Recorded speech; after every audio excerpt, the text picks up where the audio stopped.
Good morning, everyone. I'd like to call this meeting to order at 9:02 a.m. Yes, a.m. And verbally confirm that we have all members of council present, 8 of them being in the council chamber and 2 on Zoom. Also confirm that we have the CAO, the clerk, the director of development services and environmental sustainability, and other members of staff are here as well. We advise the public that they could give input on the agenda through the email to the township. Today's meeting is being live streamed and recorded on the Township of Muskoka Lakes website and the YouTube channel. And by participating in the open meeting today, you are consenting to your image, voice, and comments being recorded and posted online. I will acknowledge that we have a supplementary agenda with a number of delegates speaking, and we will try to cover those off first if they are here. And I will ask if any members of committee have disclosures of pecuniary interests on any of the topics we have today. Seeing none, then let me move on to the first item, and do we have Mr. Pierce? I see here is Ms. Brown. Is Mr. Bornstein in the waiting room yet? All right, well, we will when he comes on. So let's start with the delegates this morning. I'll start with Mr. Pierce. You have 2 minutes, and I believe all 3 of the delegates today will be speaking on the dark sky bylaw. We will discuss the dark sky bylaw when we get to that item in the agenda later on this morning. We will allow questions after this from committee members. Good morning, Mr. Pierce. Thank you very much. Given the mic is on, I think you share. You'll have to turn the mic on. Thank you.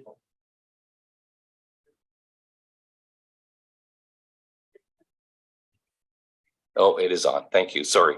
Thank you, Chair Bosamworth and councillors for the opportunity to speak today on the dark sky bylaw. Ken Pierce on behalf of the Muskoka Lakes Association, 65 Joseph Street, Port Carling, Ontario, POB 1JO. 2 main comments. The first one, the currently in effect dark sky bylaw required compliance with the bylaw, so essentially full cutoff lighting by January 1, 2024. So not that long, but it's been a 10-year process, and that's when it was supposed to kick in. Now the bylaw has been amended. Instead of moving out the deadline, it's just based on when a building permit is issued for exterior work, a new build or renovations. And hopefully staff can comment on how many types of permits, what percentage of those kinds of permits do come up each year. If it's only 1% a year, it would really take about 100 years for the bylaw to fully kick in for full compliance. Even at 5%, it would take 20 years. So while the January 1, 2024 deadline is still probably too soon, I would agree. And further notice and community input communication is likely appropriate. We suggest a deadline, extending it out. I think a firm deadline, maybe 2, 3, or 4 years would make a lot of sense. I totally agree that having building permits will get things started. But I think that in order for staff to have the tools in the toolbox to deal with the very problematic cases, that some sort of a deadline would be warranted. It's the problem situations. Most people are going to be pretty good about it. But it's the places that are lit up like Christmas trees that are going to be the problem. And I think Mr. Kennedy and the bylaw enforcement staff can deal with those. I don't think it's going to be all of the situations. They can exercise their discretion. If there's one that's particularly egregious, they can do something about it. And I think it's going to be on a complaints-based process. So if somebody complains and it's really bad, they will be able to deal with it. Mr. Pierce, you have about 30 seconds. Okay, thank you. The last point was the late hour section provides that architectural and landscape lighting is to be off between midnight and sunrise, but this only applies to waterfront residential. There's a concern, at least in my mind and the MLA, that waterfront commercial properties should be included.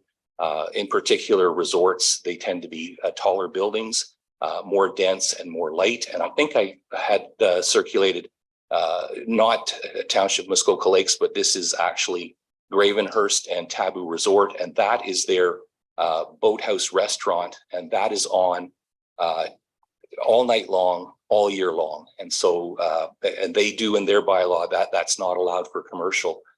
They actually reference the Torrance Dark Sky, Torrance Barons as being important for them as well. So we would ask you to consider that. And then just one last comment. Quickly. Yeah. The bylaw works now.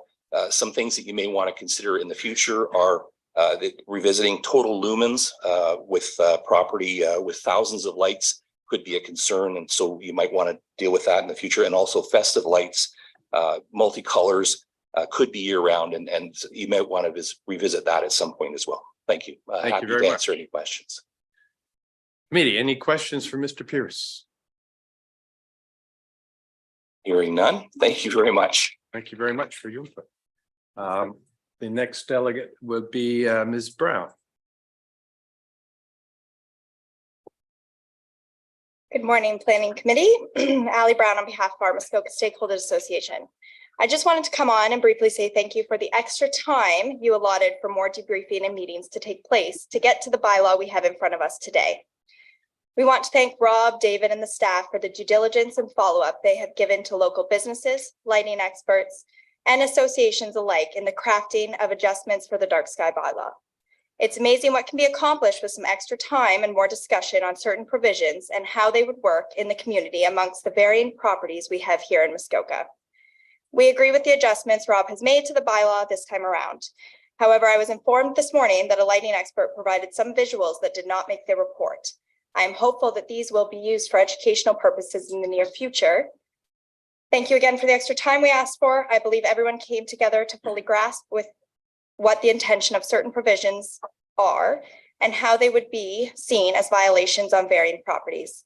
Thank you for your dedication to protecting this township. Thank you very much, Ms. Brown. Any questions for Ms. Brown? Pardon? I have a question, but not for Ms. Brown. It might be for staff, just to understand if the pictures that were received Please, yeah. could be sent out to council. Sorry, say that account. The pictures that were received by the lighting expert, if we could receive them as a committee. Yeah. Thank you. I guess that's with, I didn't actually even see them. I just know that they weren't part of the report. So I guess that's maybe with Rob. Thanks. All right. Is Mr. Bornstein in the waiting room? Fine. Well, can you let us know when he does come in and we will try to work him into the agenda going forward. So our next item is a concurrent zoning bylaw, number B5022 ML and the zoning bylaw amendment 14/22. And Ms. Walker is going to talk to us about that. Thank you very much, Chair Bosenworth, and good morning, everyone. The first applications to be heard are consent application B/50/22 ML and zoning bylaw amendment application ZBA-14/23 bylaw 2023-044 in the name of McPherson. The subject properties are known municipally as 1026 and 1027 McPherson Point Road. I would direct committee's attention to the submitted consent sketch starting on page 30 of the agenda package. The purpose and effect of the application is summarized as follows. A severance application has been submitted to recreate two former lots that have unintentionally merged from a singular parcel of land to provide an exemption from certain site-specific zoning bylaw requirements.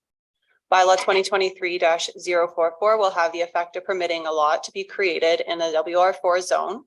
Bylaw 2023-044 will permit the severed lot to have a minimum lot frontage of 220 feet and a lot area of 0.5 acres, and the retained lot to have a minimum lot frontage of 130 feet and a lot area of 0.4 acres.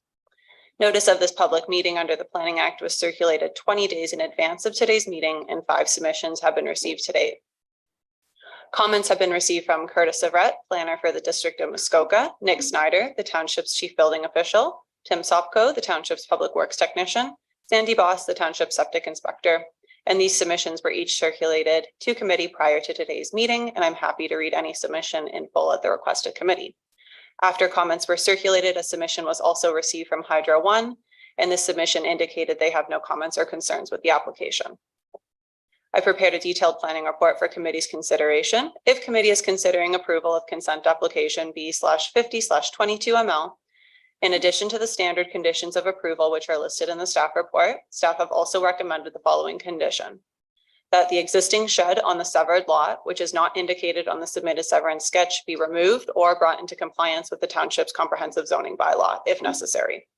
Staff have recommended that zoning bylaw amendment applications at BA-14/23 bylaw 2023-044 be approved. I have no further comments, but I'm happy to assist committee with any questions. Thank you. Thank you very much. I see, the applicant's agent or the applicants online, is this Mr. Dennis, are you speaking on behalf of the applicants? Yes, I am. Yeah. Good morning, Chair, Committee. Lanny Dennis, Planning, Box 254, Novar, Ontario, P0A 1R0. Appreciate all the efforts and assistance of staff bringing the application forward. I think it's a fairly straightforward technical severance to recreate two lots that have inadvertently merged in title. Had an opportunity to review the report and listen to the presentation and concur. I think it's a fairly accurate assessment of the proposal and concur with the planning department to approve the application. Essentially, reviewing the report, we have no concerns with the recommended conditions on the severance. The merits of the proposal, maybe just to reiterate what was mentioned in the staff report already. The development already exists on the lots. There's no change happening on the property whatsoever. Just recreating the lot, the severed and retained lots that previously existed before the inadvertent merger in 1994 as a result of an inheritance. Both properties reasonably well treed. They've been kept in a natural state. Both have an existing dwelling and a septic system. Both lots meet the minimum existing lot standards for an existing lot of record, generally in character with the area, being waterfront residential. The severance will bring the property more into compliance with the zoning bylaw, as you won't have two dwellings on one property. It'll effectively recreate the lots, and you'll have one dwelling on each property. Policies in the official plan allow for the recreation of existing historical uses where there is an existing dwelling and a septic system. There's been no negative comments received that I'm aware of, and would respectfully request committee approve the application. Thanks. Thank you very much, Mr. Dennis. Is anybody else wishing to speak in favor of this application? And do we have anybody online who wants to speak against the application? Committee, do we have any questions of the applicants on this item? I see none. Then I will read the resolution. Moved by Councillor Kent, seconded by Councillor Edwards. Be it resolved that Planning Committee recommend to Township Council that consent application B5222L ML McPherson be approved, subject to the following conditions: that a registrable deed of the severed lot and any required right-of-ways be submitted to the township along with a registered copy of the reference plan. The confirmation be received that the township is satisfied that the proposed severed and retained lots are satisfactory for on-site sewage disposal, and that any problems identified with any existing sewage system be corrected to the satisfaction of the township. That the shed on the severed lot, which is not indicated on the submitted severance sketch, be removed or brought into compliance with the township's comprehensive zoning bylaw if necessary. And finally, that the severed and retained lots be rezoned in order to recognize the resultant lot configuration. All those in favor? Oh, I'm sorry. Thank you. Yes, comments. Let's not go too quickly here. I know there's a lot of money riding in this, but anyway. I did note in staff's report that there's an opportunity to add the requirement for a consent agreement ensuring revegetation of the front yard setbacks. So I just wanted to confirm if that was something that was still being recommended. Ms. Walker? Through you, Chair. Staff has opted not to recommend the revegetation, but it is open to committee. If they decide that that's important to impose, then you would have the option to impose revegetation.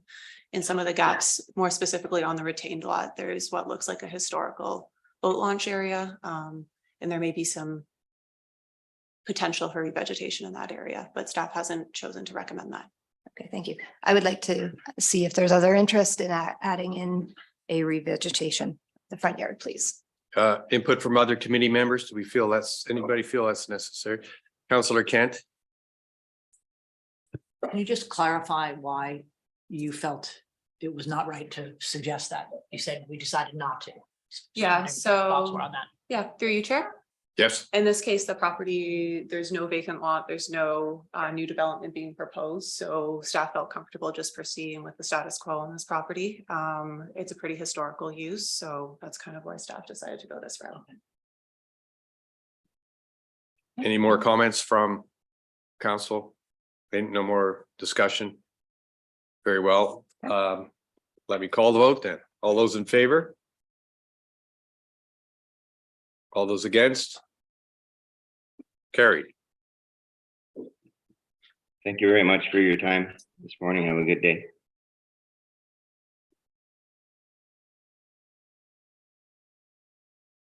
Our next item on the agenda. There should be two resolutions. Oh, sorry. Is there another? We have another. Yes, you're right. Sorry, we have a zoning bylaw. Thank you, David. Second resolution with regard to this case is moved by Councillor Mazin, seconded by Councillor Berry. Be it resolved that Planning Committee recommend to Township Council that zoning bylaw amendment ZBA 50/22 McPherson be approved. Any discussion? All those in favor? All those opposed? Thank you. Carried.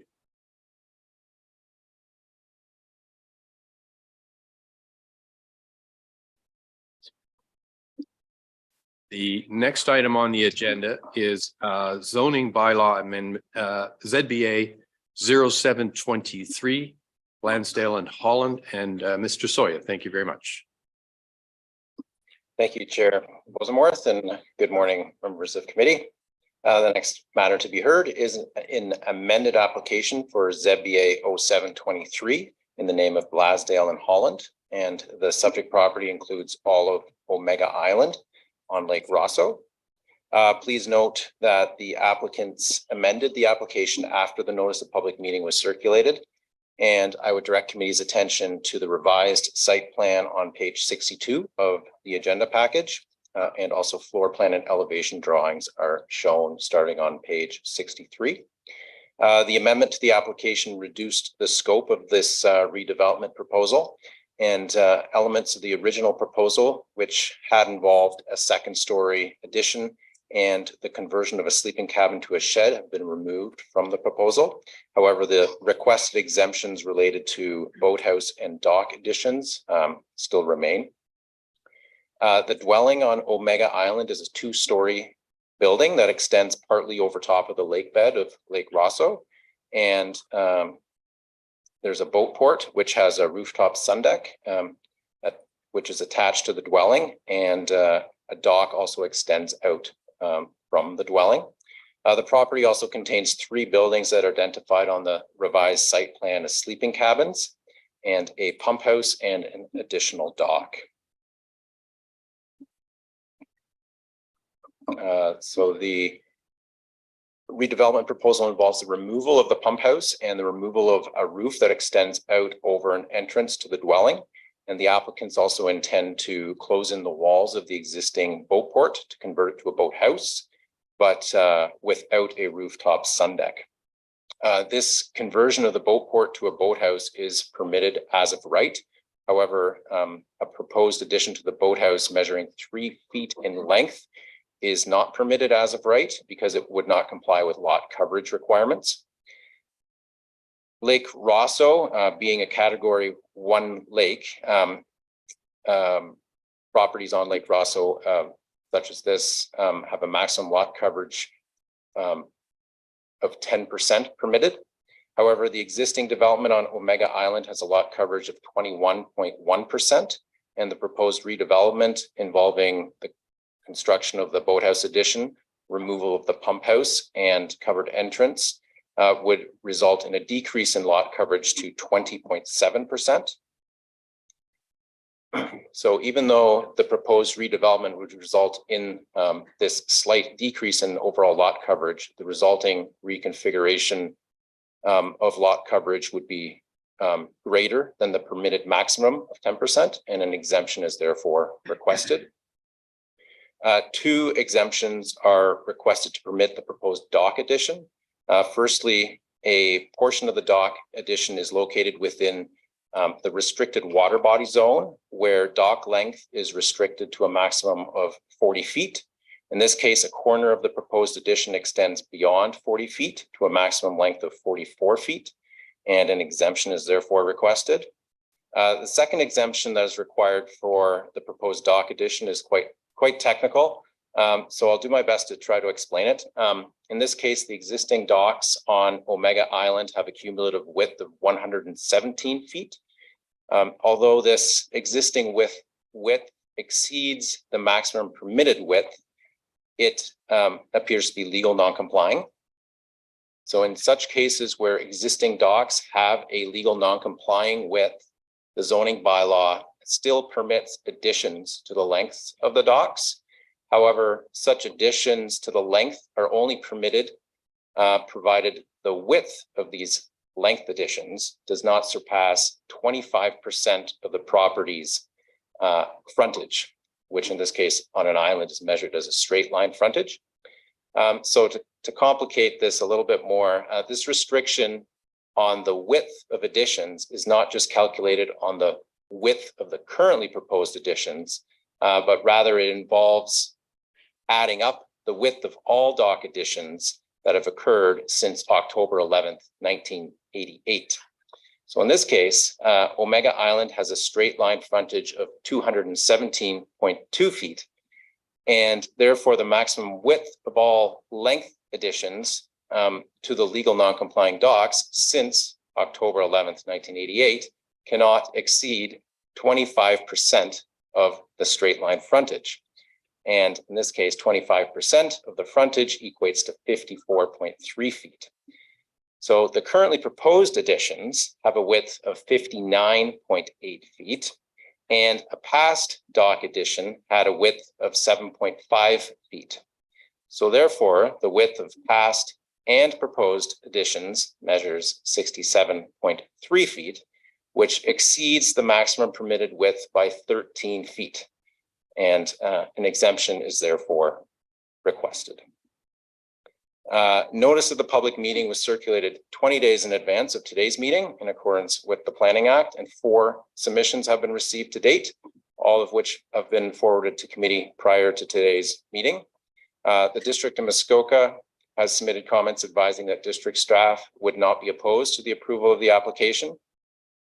And the Township's Development Services staff have advised they have no objection, but have noted that the existing sewage system is at capacity and no increase to flow can be accommodated on site.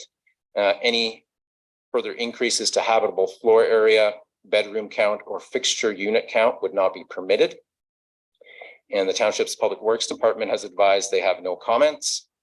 One public submission has been received from Joanne Perry, she's an owner of several lots on South Bohemia Island, which is an island located approximately 600 feet to the west of Omega Island. The letter is in opposition and raises concerns related to the timing of the public meeting, stating that seasonal residents that are unable to use Zoom are not able to attend at this time of year.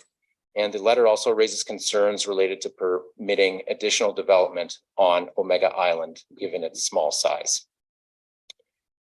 I would just note that this letter was written assuming that all of the circulated exemptions were still part of the proposal, and which I've explained has now been amended and some have been removed. Staff have prepared a detailed planning report for committee's consideration, and staff have recommended that the amended zoning bylaw amendment application ZBA 0723 be approved, provided several structures are removed prior to third reading, and provided that several minor amendments to the draft bylaw are approved. This includes the removal of the roofed entrance and the pump house as proposed by the applicant, and the removal of the accessory building that is labeled on the amended site plan as sleeping cabin number 3. Township records show that this building did not exist prior to the approval of zoning provisions that limit lot coverage. So although it only has a footprint size of 79 square feet, and a building permit therefore would not have been required to build it, it was built in contravention of lot coverage and front yard setback requirements, and staff have therefore recommended its removal. The minor amendments to the draft bylaw that are recommended are firstly to reflect the resultant lot coverage, also to increase the maximum permitted cumulative width of dock additions subsequent to October 11th, 1988 to 67.3 feet, and to revise the wording of the bylaw and its associated schedules to ensure that the amended application is reflected. And I have no further comments at this time, but would be happy to answer any questions. Thank you. Thank you very much, Mr. Sawyer, and particularly for explaining that complex dock width issue. Is there anybody, if we could hear from the applicant's agents, and I believe that's Ms. Ledger. Yes, good morning, committee and staff. Terry You know you Ledger. have 5 minutes. Thank you. 167 Medora Street, Port Carling, P0B1J0. I am the agent for the applicants. The owners are also with us. Yes, that was a very complicated dock width, and I'll add to it a little bit. Sorry. It in the zoning bylaw, it doesn't allow for the removal of some of the dock. And so you can see from the site plan that we're actually adding 2 slips. So we're going from 1 slip to 2. So we're actually removing about 14 feet of width as well. So I just wanted to, which would result in under the 50 feet. But it is technical. So I'll leave that with Sam and his assessment of that. But I just wanted you to understand what we're doing, and that it's if you add it all up, it meets the requirements of the zoning bylaw. So a complicated site for sure, and I guess I can just summarize that we wanted to add 3 feet to the existing boat port to be enclosed as a boathouse. It's an island, and of course weather, etc., and length of boats were all issues that we had to contend with here to try and make it a little more usable and livable for the current owners. So we kept it to a minimum. The overall lot coverage will be slightly decreased. The overall floor area will be slightly decreased. So all improvements. We found out later that the we thought was a second dwelling is actually sleeping cabin, which is why we removed that portion of the application. So it sounded really big, but now it's not so big. So I just have a couple of considerations for committee, if they would. The staff had asked that the portico and the pump house be removed before third reading, but that makes it a little bit difficult to get. We can't get a building permit till that's done, but all the plumbing is housed in the pump house still. So removing that is a bit of an issue. So I think if we could keep those until construction crew arrives, everything will be done at the same time. And lastly, the sleeping was labeled as sleeping cabin number 3. It's labeled as a cabin because the surveyor had labeled it as a bunkie, but actually it is used as a tool shed. We would very much like to keep this shed. it's the only place left basically to house things like that on the island. There are no basements in these buildings. It's very much a cottage. And with the removal of the pump house, that is the last place there is for any kind of storage. It's certainly not new. It's, you know, if I haven't seen a site plan that shows it not on there yet as yet, but it's definitely been there for a long time, and I suspect probably since the 80s when they added on to the so those are our asks, and I'm here for any other questions. Thank you. Thank you very much. Do we have anybody else wishing to speak in favor of this application? Is there anybody wishing online to speak against this application? Would the applicants like to say anything? Very well. Committee, questions for the applicants or Mr. Soya?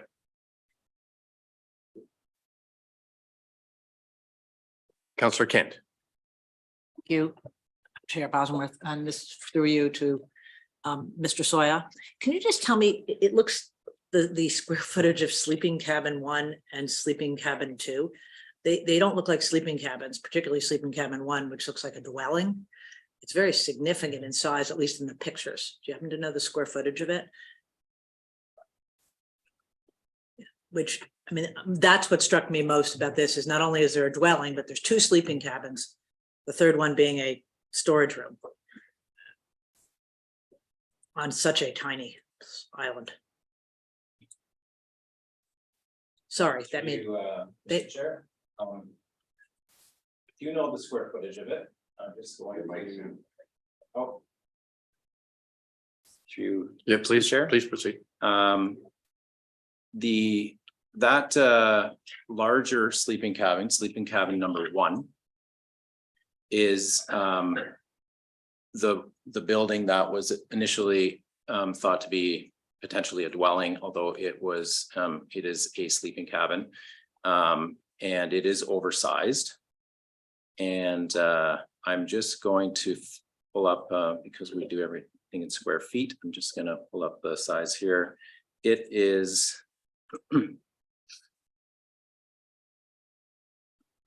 It has a size of 805 square feet. Yeah, so it's an oversized sleeping cabin, but would be considered to be legal non-compliant, that size. It looks like it's a 2-story sleeping cabin. A part of the building is 2-story. Yes. The other one, another one. It's just a lot of buildings. Thank you. That's okay. I was just focused on the size of those 2 sleeping cabins, as they almost look like dwellings, one of them in particular. So you really got 2 dwellings, a sleeping cabin, and now a boathouse on top of it. And the acreage is way undersized. So I am concerned about that. I know they're taking down some buildings, but I do think those buildings should go. The other building, sleeping cabin 2, does look like it has space in the front where the 2 doors are, which could be used for storage, unless I'm misunderstanding what's in the front of that, the discussion of storage. So I would just make that comment. Thank you. Councillor Burry. Thank you, and through you, question to staff. Having all of the demolition and construction being done at the same time is not an unreasonable ask. I'm wondering what remedies we would have to ensure that things actually get done and demolished at the end if we were to provide a third reading and allow that construction and demolition be done at the same time. What remedies do we have? Mr. Soya? Or Actually, I'll maybe Mr. Sharp. Mr. Sharp.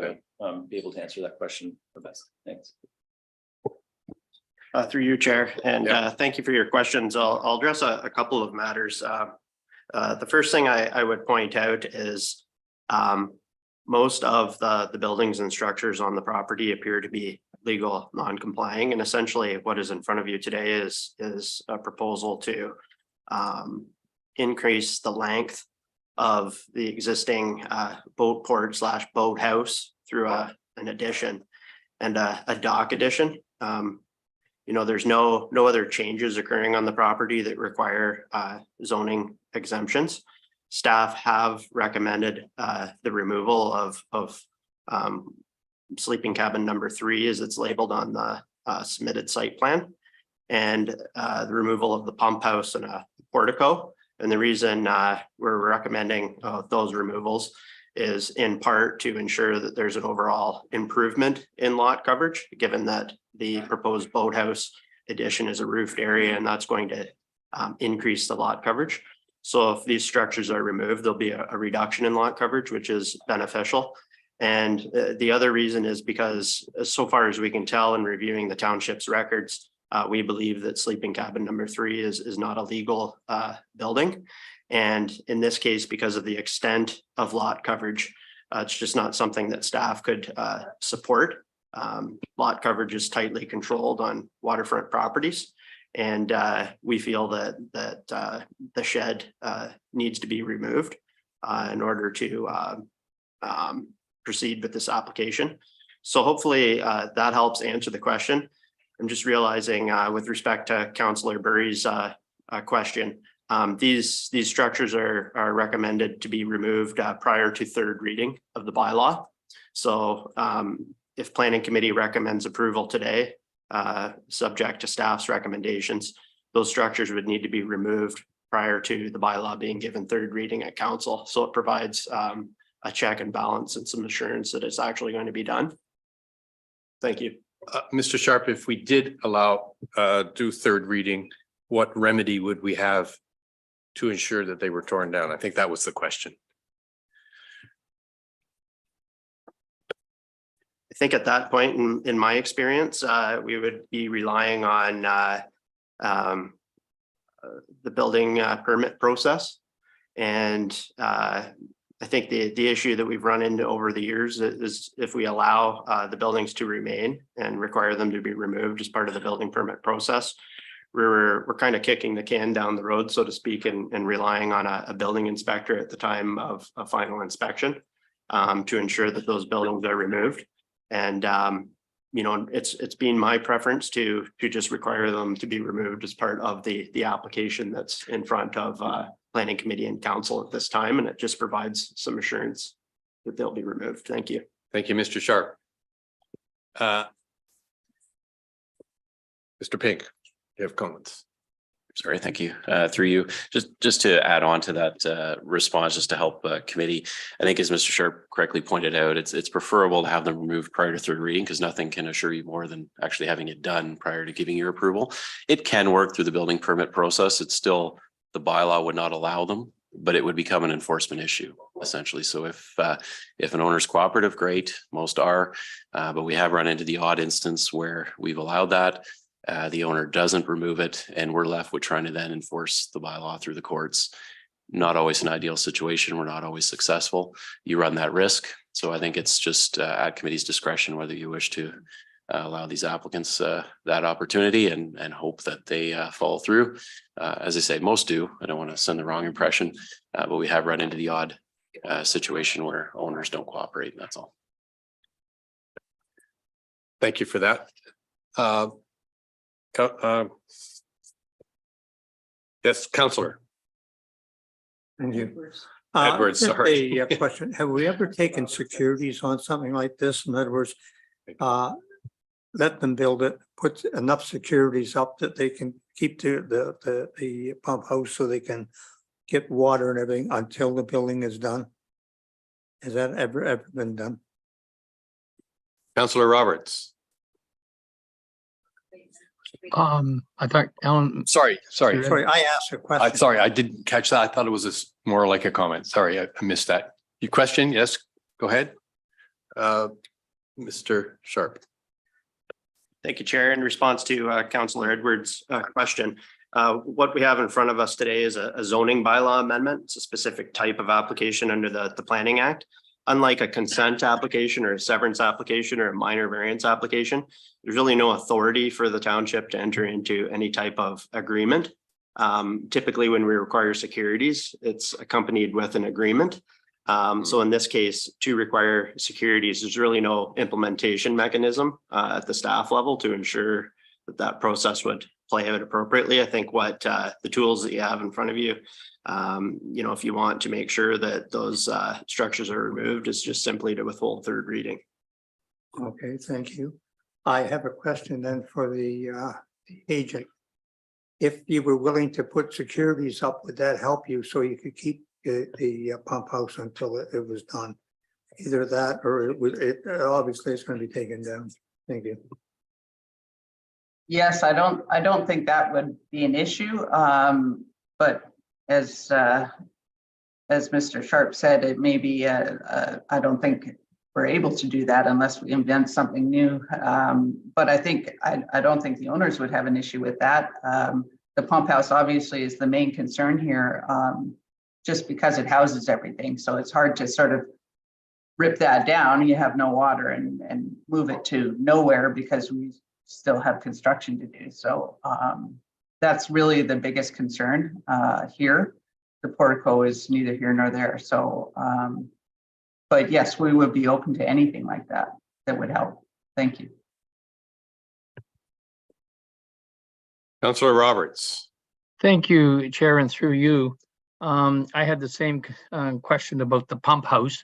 So I'm going to ask maybe Mr. Sharp, what can we do to keep that pump house in place until construction is done?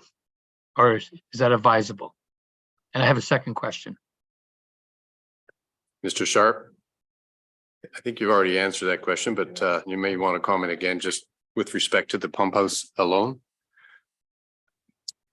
Thank you, Chair, and thank you for your question, Councillor Roberts. Just to reiterate, I think the two options that you have in front of you are either to require the removal prior to third reading, or alternatively to allow these structures to remain in the interim and to allow these structures to be addressed as part of the building permit process, as Mr. Pink had pointed out. From time to time, it can create a bit of an enforcement matter, but I would say that it's ultimately planning committee's comfort level with respect to this decision. So thank you. My second question to Mr. Soya. You mentioned in your presentation that the septic system is at capacity. How old is the septic system, and can you please elaborate at capacity? Mr. Sawyer. Thank you. Through you, Mr. Chair. The septic system was replaced, I believe, in 2001. And at that time, the existing development on the island was taken into account for that replacement system. And it is sized specifically for the existing development. So the building department has advised that any additional increases in floor space or fixture units or in bedrooms would not be able to permit it in accordance with the Ontario Building Code. That is a concern with that existing system. Hopefully that answers your question. Thanks. Are there any other questions here? I have a question for the applicant. Where is the material or the equipment that's in the pump house ultimately going to go? It will go into the new boat house because it'll be covered in then. Right. Is there an option then that we could ask the shed to be torn down, but allow them to leave the pump house until afterwards? Would council or committee consider that as an option? Any show of hands whether that would be a consideration? Well, suggest that the shed be torn down before the third reading, but we not ask them to tear the pump house down. Very well. I don't. Councillor Edwards. Yes. I think we could leave the pump house. The applicant's agent has said that it would put securities up to guarantee that it would come down. And if they offer to put securities up, then we should be allowed to take it for it. And that because you don't want to cut all their water off for construction. Thank you, Mr. Edwards. I think we heard that there isn't a vehicle for doing securities, even voluntarily. Director Pink? Thank you. Maybe just to, through you, to assist committee, it may help just trying to think outside a little bit of the box. I think the issue is with the lack of site plan control, there's no ability to enter into an agreement. So that's the issue. We don't just take money with a letter saying, hold it. We need some formal agreement as to what the it's held for and when it'll be returned. What we could do is essentially, it seems, committee seems generally supportive of the application. Perhaps in 30 days from now, when it's before council, the province will have reinstated site plan control. And if a site plan agreement is imposed on the development of security, could be taken through that process to ensure that buildings are removed upon completion of construction. Unfortunately, you may be faced with the same dilemma 30 days from now if the province doesn't reinstate it in that time, but my sources say it could be in place quite soon. So that may resolve the issue in 30 days if the security is what would give you comfort to move forward in letting these buildings remain. So just a thought, we could word a flexible resolution and then see what the future holds. Thank you for that suggestion, Mr. Pink. Councillor Nishikawa. Thank you. My question is through you to Terry. I'm just trying to keep notes. I'm curious of where the landing site will be for materials. Like where are you launching off from to do this construction? It's more me gathering information about where contractors' sites, like where they're using things. Yeah, no, for sure. It's obvious it's an issue. So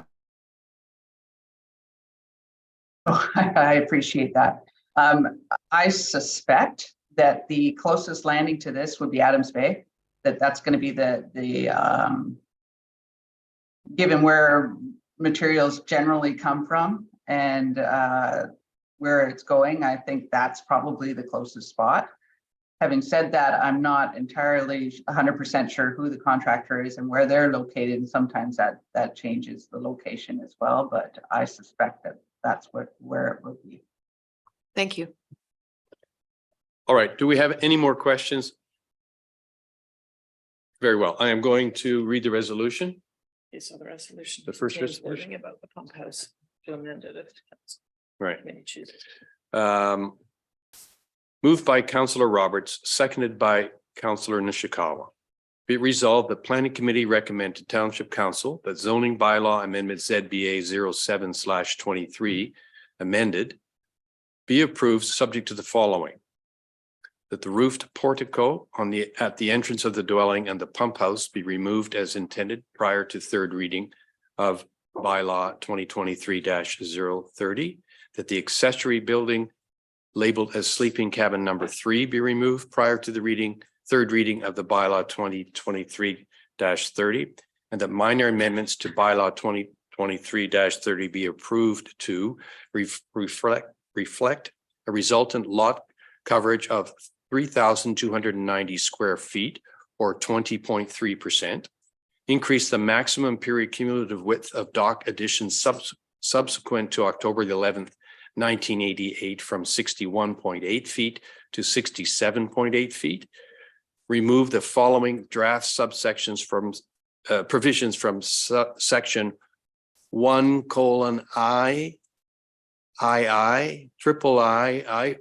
IV, V, and IV. In other words, 1, 2, 3, 4, 5, and 6, and update schedule 11 or 2 with a revised site plan to reflect the amended application.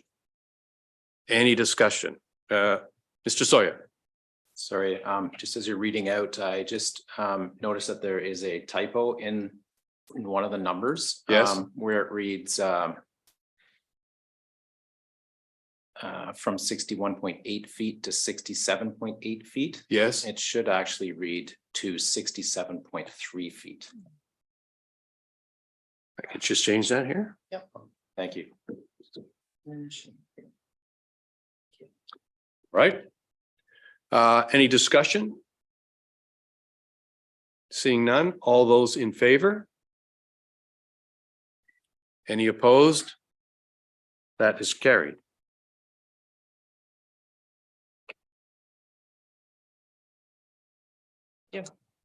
And then there's a second one. There's a second one. No, there's no second. Okay, all right, there's a second one. Thank you. Very well. Thank you very much, Mr. Soya and everyone. Sorry, may I just Ms. ask- Ledger, yes. just to add to all the confusion, so we're going to wait for third reading at council, is that correct? And then perhaps in the time frame there may be some opportunity to have a site plan agreement and securities.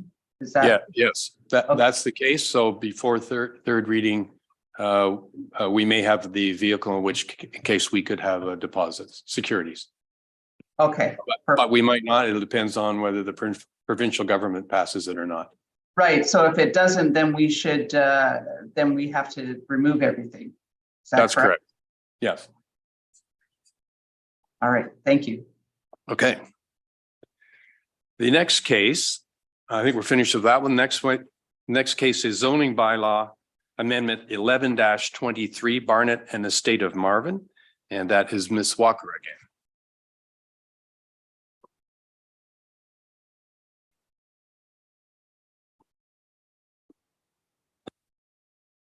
Thank you, Chair Bosenworth. The next application to be heard is zoning bylaw amendment ZBA 11/23 bylaw 2023-41 in the name of Susan Barnett and the estate of Marvin Barnett. The subject property is known municipally as 1052 Longhurst Road, Unit 20. I would direct committee's attention to the submitted site plan and drawings beginning on page 91 of the agenda package. The purpose and effect of the application is summarized as follows. Bylaw 2023-41 is to provide an exemption from section 4.1.7 of bylaw 2014-14, being the maximum height requirement of 16 feet for a boathouse on a lot with less than 300 feet of lot frontage on a category 1 lake. The subject property has 278 feet of frontage on a category 1 lake, Lake Rosso. The second story portion of the proposed boathouse is to be 25 feet in height. Staff would note that there is an existing 2-story boathouse on the property, which is 17.2 feet in height, and no changes to the footprint or location of this boathouse are proposed. The only changes proposed are to the height. Notice of this public meeting under the Planning Act was circulated 20 days in advance, and 3 submissions have been received to date. Comments are summarized as follows. Comments have been received from Curtis Savret, planner at the District of Muskoka, Nick Snyder, the Township's chief building official, and Tim Sopko, the Township's public works technician. These submissions were all circulated to committee prior to today's meeting, and I'm happy to read any submission in full at the request of committee. I prepared a detailed planning report for committee's consideration. Staff have recommended that zoning bylaw amendment application ZBA-11/23 bylaw 2023-041 be approved, subject to third reading being withheld until a revegetation plan is submitted and the revegetation is completed to the satisfaction of the township. I have no further comments, but I'm happy to assist committee if any questions. Thank you. Thank you very much. Is the applicant's agent here?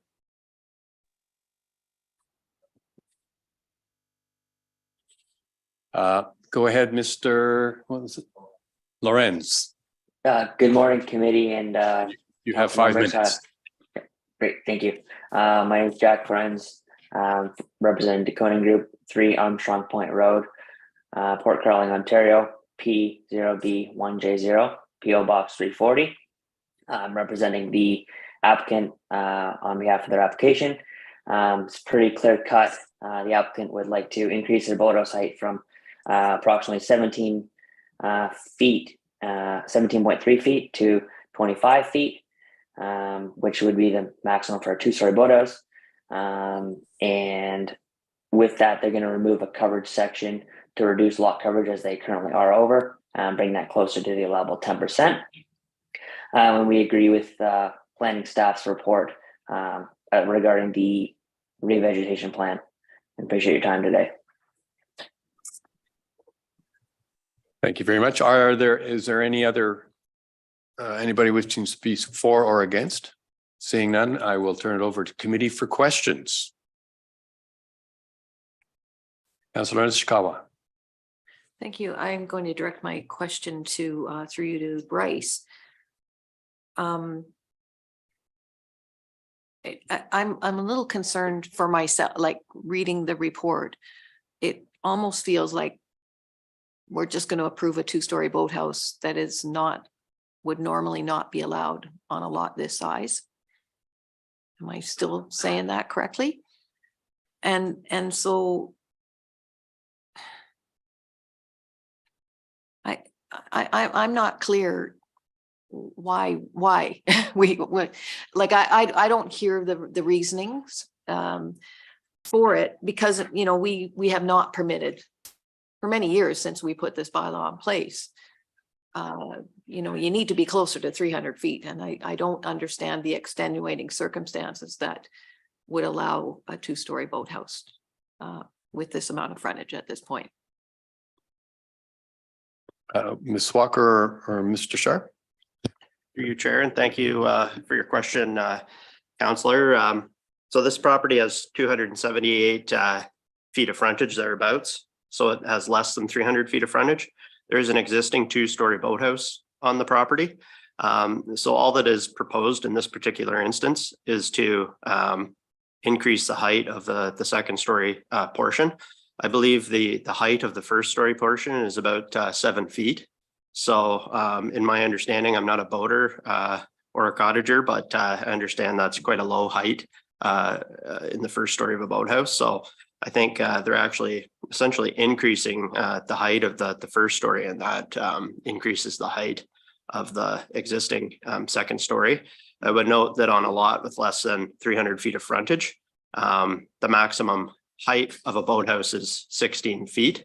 So again, this is a unique situation in the sense that the existing two-story boathouse is legal non-compliant. It wouldn't otherwise be permitted on the lot today, but it does exist. It is legal. So they needed an exemption in order to increase the height of the second story. The overall footprint isn't changing. In fact, there's, in our view, some beneficial removals that are being undertaken. There's a what's labeled as a fabric sunshade over the existing sun deck, and there's also a portion of you know, a boat port sun deck that's going to be removed. And I think with those removals, one could argue that perhaps the overall built form is going to decrease. When Ms. Walker undertook her site visit, she noted that there are some fairly open areas along the shoreline so far as vegetation is concerned.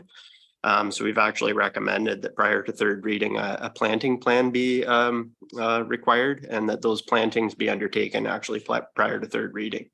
So I don't know if that helps answer your question or provide some assurance with respect to the details of the application. Thank you very much, Mr. Sharp. Is that supplementary? Thank you. I guess my biggest concern, and I do appreciate the plantings and the other comments that you made. My concern is when historically, when we've gone to 25 feet in height, it required, I would say we actually put things in place. For instance, what type of trusses they were going to be using. So for instance, that we weren't creating any more floor area availability for floor area because now the roof lines make that available. That's my concern, and I'm not sure how to address that or see that with what I've got in front of me. Thank you. If you could address that, I think that's a question looking for information about how we could further confirm some of that.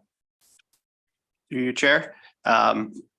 In the odd situation, because of how floor area is defined, when you have a two-story boathouse that contains knee walls of less than 3 feet in height, where you remove those knee walls and increase the height of the walls, that can result in an actual increase in floor area. In this particular instance, the existing two-story portion doesn't contain knee walls. So I can confirm that through this application, there will be no increase in floor area of the second story portion. Thank you. Thank you very much. Any other questions, Councillor Burry? Septic. I mean, it's pretty clear this is becoming a sleeping cabin upstairs to the those of us that are lakefront owners and do have second story boathouses. And I'm just wondering about plans for a bathroom. It would appear it's there, and whether that's been taken into account on septic. I didn't see it. If I missed it, I apologize. Mr. Sharp. Chair, thank you for your question, Councillor. Or thank you, Chair. Thank you for your question. I would perhaps look to Ms. Walker to confirm comments received from the township's building division with respect to servicing, or if there's any concerns raised. But I do understand that the existing two-story boathouse contains a sleeping cabin, and a sleeping cabin is proposed. That use is intended to continue. Ms. Walker? To you, Chair, I can confirm the building department had no concerns with this application, and it is an existing sleeping cabin on the property. The other accessory structures on the property are for storage purposes only. Any other questions? I have a question for the, excuse me, on the applicant on page 80, figure 6 shows a picture of the shed. I would just like confirmation of what is being stored in that shed.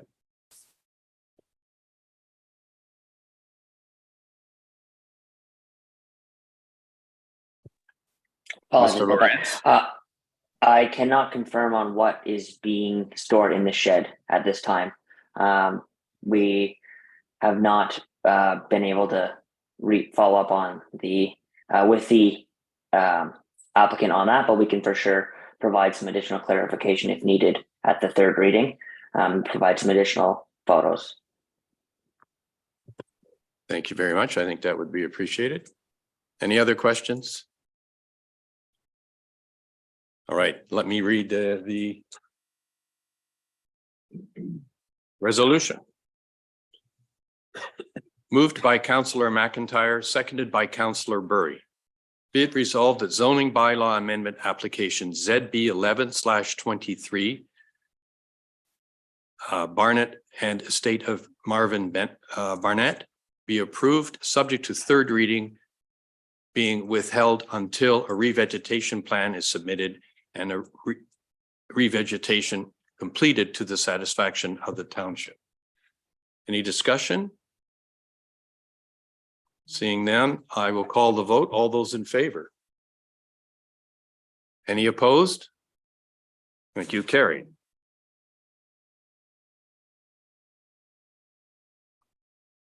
Thank you. Our next application is Harding Farms Limited and Gray, ZBA 12-23. And that is Mr. Soya who's going to explain that to us.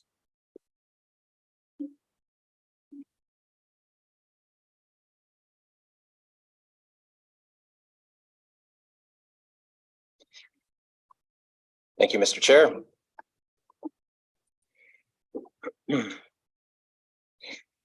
All right, so this next application is ZBA 12-23 in the name of Harding Farms Limited and Gray. This subject land involves two properties, both with frontage on Lake Rosso. The larger of the two does not have an assigned civic address, and the smaller one is identified as 1106 Cedar Rail Drive. In April of last year, the Committee of Adjustment granted provisional approval of consent application B13421 ML, also in the name of Harding Farms Limited. The purpose of the consent application was to permit a change in common lot lines or a lot addition. I would direct committee's attention to the site plan on page 114 of today's agenda package, which shows the resultant lot of the provisionally approved consent. As a result of a significant portion of this resultant lot being located within the floodway of Lake Rosso, the Committee of Adjustment imposed a condition requiring the approval of a zoning bylaw amendment to prohibit the construction of new land-based buildings and structures within the floodway. Therefore, the purpose and effect of this now zoning bylaw amendment is to fulfill this condition of consent by doing exactly that, by prohibiting land-based development within the floodway. Notice of this public meeting was circulated 20 days in advance of today's meeting in accordance with the Planning Act, and 3 submissions have been received to date. The District of Muskoka, the Township's Development Services Division, and the Township's Public Works Department have all advised they have no concerns, and there have not been any submissions received from members of the public. Staff have prepared a detailed planning report for committee's consideration and have recommended that the bylaw be approved, subject to a minor amendment to correct a minor clerical error On Lake Rosso, the extent of the floodway is defined by a static floodline elevation of 226.70 meters above sea level. However, an incorrect static floodline elevation of 276.70 meters above sea level was stated in the notice of decision of the consent and now also for the consent application. So now this number is also stated incorrectly in the draft bylaw, and therefore the minor amendment is recommended to ensure that the correct number of 226.70 meters above sea level is used in the bylaw. And I have no further questions, but would be happy to answer any. I have no further comments, but would be happy to answer any questions from committee. Thanks. Thank you, Mr. Soya. Mr. Zerback, if you would like to proceed, and you have 5 minutes. Thank you. Good morning, Mr. Chair. Stefan Sherbach, planner with Planscape Inc., 104 Kimberley Avenue in Bracebridge. Just making sure my microphone's on, which it is.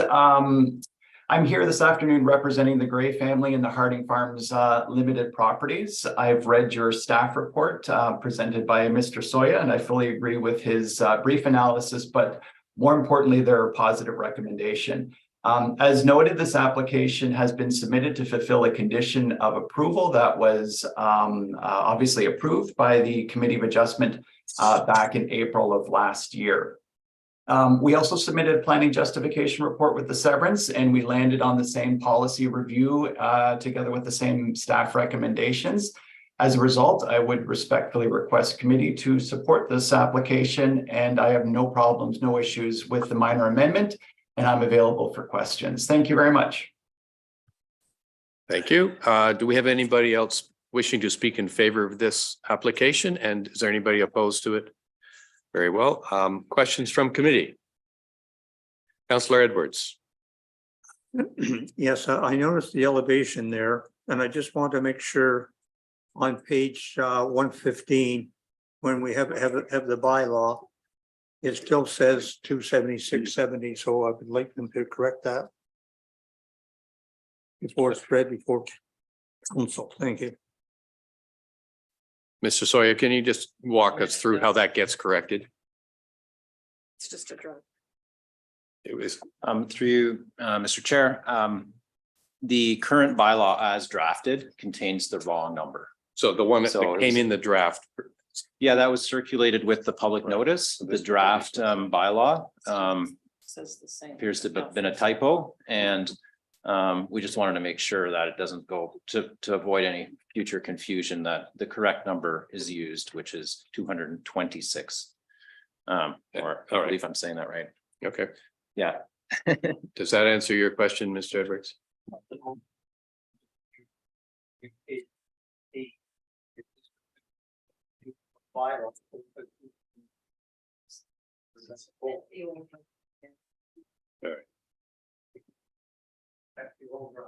Through you, Mr. Chair. Yes, the that is this bylaw with draft shown on it is the draft bylaw that would be amended through the minor amendment to correct that.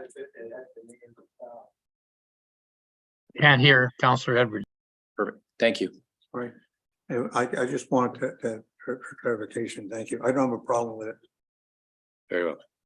Any other questions? Let me read the resolution then.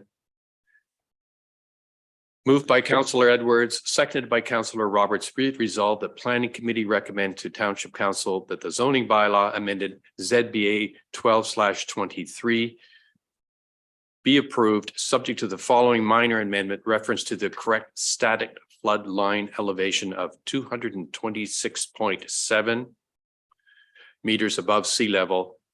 All those in favor? Any opposed? Thank you. Carried. Thank you, everyone. Have a good day. Our next item on the agenda is a report from Director Pink, I believe.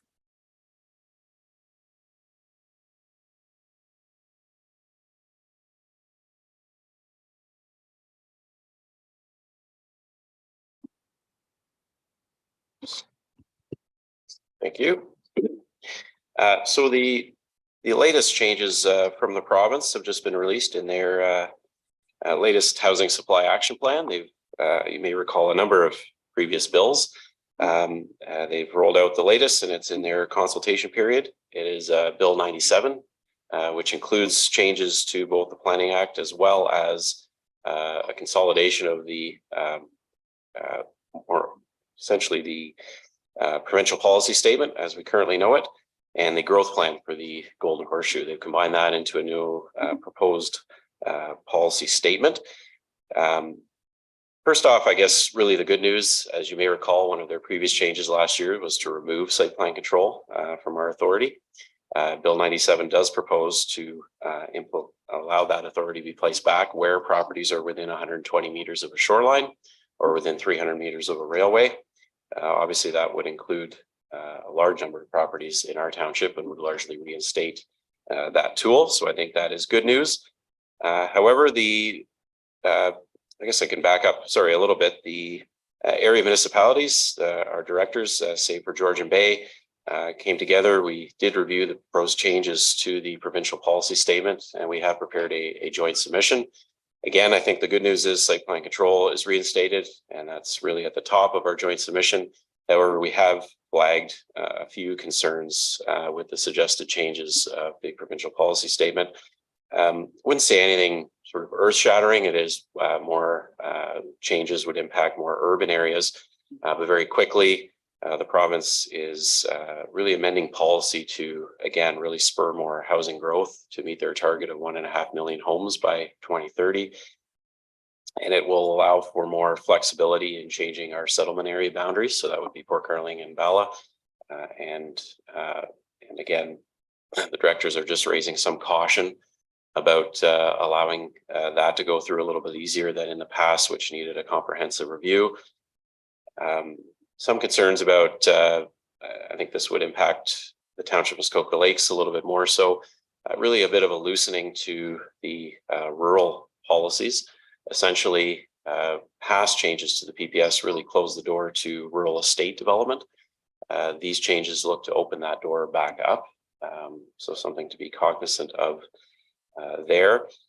Again, more to do in our urban settings, but allowing an easier conversion of commercial and institutional buildings to residential. Directors are just noting again some concern that we need to keep our downtown cores vibrant and make sure we maintain and retain some commercial uses. Similar comments with respect to employment lands. Again, previously the employment lands were really left up to municipalities in our official plans to identify which are. These changes would define employment lands and really, in essence, impactful to our township, remove the ability to consider tourist resorts as employment areas. And the last one, I think, would highlight a couple more points in our joint submission. You may recall, I think it was Bill 109 about a year ago, imposed the requirement for the municipality to refund application fees where timelines are not met. Thankfully, Bill 97 does propose to delay that until July 2023. However, I couldn't resist the opportunity to advise the province that we would again reiterate our opposition to it and hope that it be removed entirely. Again, hopefully they heed that. In my opinion, I don't think that's going to do anything to build more housing. Most delays of planning applications are not outside municipal control. And just lastly, on agricultural lands, I did want to stress there are no prime agricultural areas in the district of Muskoka or the township of Muskoka Lakes. However, the province is looking to quite significantly loosen again those PPS policies that would really protect the fragmentation of agricultural lands. It would be difficult if the province is opening up that ability in prime agricultural areas for the township to argue similar stringent rules on our non-prime agricultural areas. And there is some concern surrounding secondary dwelling units and the permissions, all in an effort to spur more housing. But I think it opens the door to potentially some more sprawl and strip development in our rural areas, which is a concern. So again, the joint submission outlines those. Happy to answer any specific questions council our committee has on those, but staff is suggesting that those comments be submitted. I would again note, similar to the last change, the commenting period closes before these come to council. So staff is suggesting that if committee does agree with the submission, that they be forwarded before the council meeting. And with that, stand for any questions. Thank you, Mr. Pink. Any questions from committee? We do have a resolution recommending that this be forwarded. Let me read it and then we can discuss it.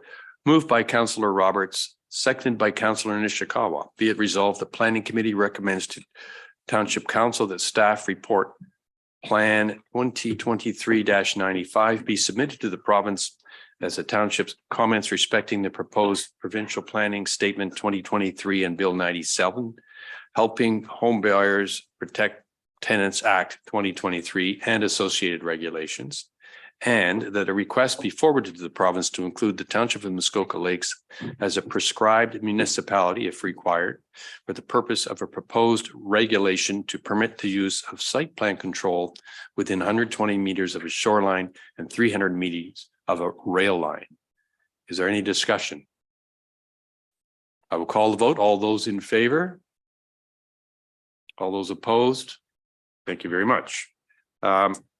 Consideration for a bio break. We do have one presentation on the mapping, which perhaps might only take 10 or 15 minutes. So we proceed. Prefer a break? All right, we'll have a bio break and we'll be back at 10:30. Hey, Dave.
All right, we will resume the meeting. And the next item on the agenda is a presentation by Jake Knowles from the district municipality. Is he online? Thank you very much. I can briefly. And I think Mr. Pink would like to give an introduction. Welcome, Mr. Knowles. Thank you, Chair, and through you, and good morning, Mr. Knowles. For those, I believe, returning councils will recall, I don't believe Mr. Knowles has given a presentation to this term, but committee should be aware that during the previous 2022 budget process, we initiated a pilot project with the District of Muskoka where we would retain a GIS technician, Mr. Knowles, on a contract basis to complete a number of enhancements and upgrades to our GIS mapping online to really benefit both the community and the municipality, but providing a lot more information right at the fingertips of our ratepayers. And Mr. Knowles presented, I believe it was last fall, on one of the initial projects he undertook, which was to get a number of extensive amount of building permit information and data on our website, which has been very well received. I think the community is starting to learn the wealth of information that's there at their fingertips. The next project we've tasked him with that he's here to show you today is providing all the previous minor variance approvals that the municipality has issued. Up until now, if a property owner wanted to learn about a minor variance on their property, they would either have to pay a fee and go through a municipal record search to get comprehensive data, or at a minimum reach out to staff to gain a copy of a previous approval, as would any neighboring property owner. Now with the work, I'm trying not to steal too much thunder, that Mr. Knowles has done, any member of the community would be able to go on and actually pull 24/7 that previous minor variance approval off the mapping. And just a bit of foreshadowing, the next step, and I think Mr. Knowles will show you the work he's already completed on this, is we really now have a good database. Previously, we added all the previous zoning amendments to the online mapping. Now we have minor variances. Now we're starting to put our mind to ongoing or current applications, so the community can go and view, again, if they're interested in a certain area or a certain lake, they can go online and on a map identify all the ongoing current minor variances, zoning amendments, and hopefully soon site plan applications that are ongoing, as well as building permits in their area, and really get a good snapshot of development activity, and then reach out to the municipality should they have any questions on it. So without further ado, I'll leave it to Mr. Knowles, who I think will screen share and show us what he has done. Thank you. Thanks, David. And thank you for everyone for making time in the schedule for me to do this demonstration. I'm really excited to show off my work. And just as David mentioned, to give a bit of background, I feel that the goal of this project was to kind of take all this wealth of data that the township has been maintaining on building permits and planning activity, and kind of presented a new format that's very accessible for the public to use. And this app I'm going to show you today is built using kind of the state-of-the-art software from Esri to produce this in the most the simplest way possible for the public to consume, but also in a way that's simple for staff to maintain going forward. And I'll share my screen. Okay, so what you're seeing here, the first thing is the map in the center.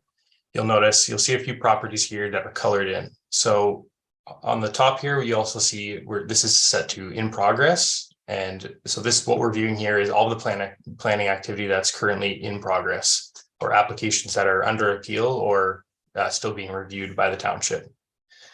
So if I click on a property, I'll click on this one here, you'll see it's immediately highlighted and we get some basic information about that parcel. But on the right here, you'll see what's highlighted is a little card which has all the information of any minor variance attached to that property. And so you'll notice these are all minor variances. As David mentioned, that's the data that we've cleaned up and presented in this app currently. But our goal is to, moving forward in the next few months, to add in additional layers, and everything will be all viewable under one application here. So you'll be able to see site plans and consents and all the other sorts of planning activity in one location. So we can see some basic details about this minor variance on the property, the file number, the property number, the date that the application was filed, and the status of the application. And this list on the right here, you can scroll through. This contains every in progress or under appeal minor variance that the township currently has in their database. So we can just kind of click, scroll through here, and if we find one that we're interested in, we can click on it. And it will zoom the map into that property so you can get a better view of where this minor variance is located. If you know a specific property or minor variance that you're interested in, you can use the search bar up here and you can type in, if you know the file number, we can type in that here, hit enter, and it will search through all the data and select the one that most closely matches your search and highlights all that information there. And then we've also got this filter button here. And if you click on this, you'll notice application type. We can filter by what type of application we want to see. So currently we only have minor variances, but eventually once we have other types of applications like consents or bylaw amendments, if you're only interested in viewing a certain kind of application on the map, you can use these buttons to turn them on and off. And you can also use this other filter here for the year if you're only interested in viewing data between a certain time frame. And the next part of this app I'll show is the complete tab up here. So if you click on this, I'll zoom out here. Pardon any delay here. So yeah, this is the complete planning application map. And so what we're viewing is any property here that is colored in is a parcel that has an attached minor variance that has been already approved by the township. And if we click on a single property here, what you'll see is on the right, 3 applications came up. So we have a minor variance from 2007, 2005, and 2003. Now, if I click on, you'll notice here there's an option for view document. So if that particular minor variance has an official decision document that the township's made available, it will be linked here. And you'll see if I click on that link, it opens up a new tab in your browser and you can see all the details from the official decision document related to that minor variance.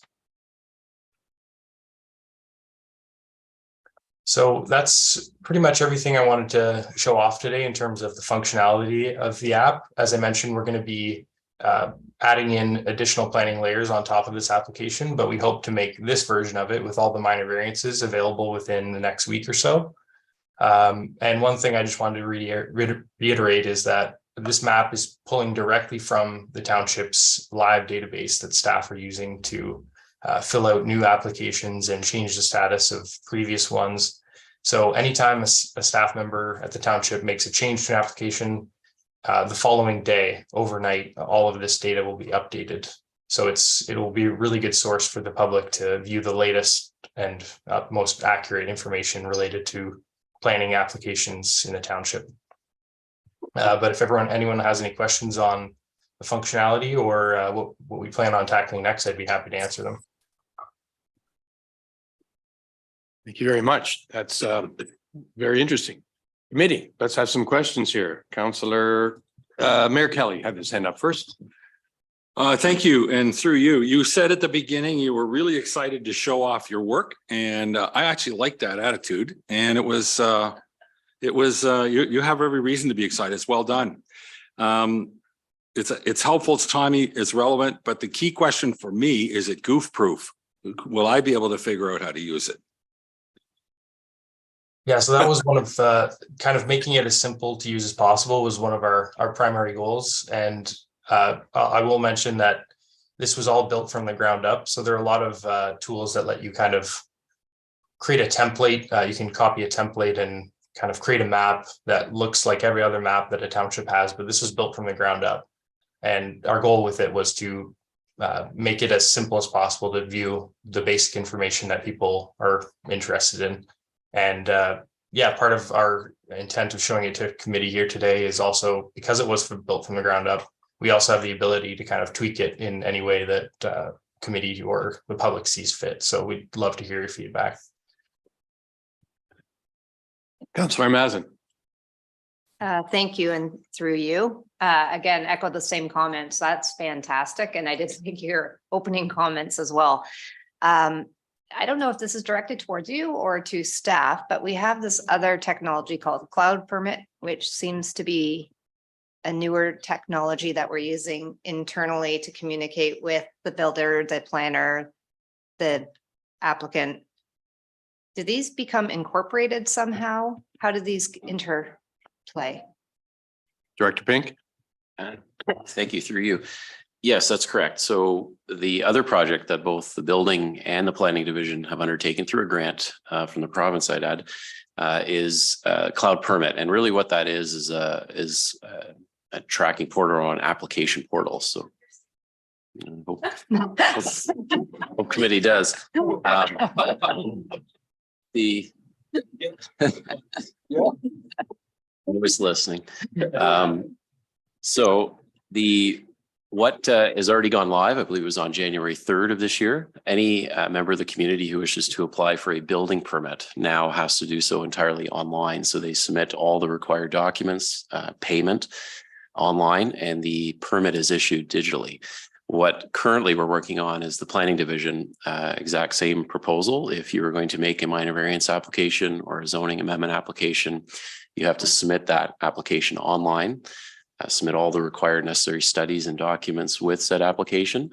And it's essentially a tracking software. So the applicant will be able to better follow their either building permit or planning application through the process. So they don't have to perhaps continuously reach out to staff by email for updates. They'll see what stage of the process it is. If there's any questions or inquiries, that's that communication portal to go back and forth.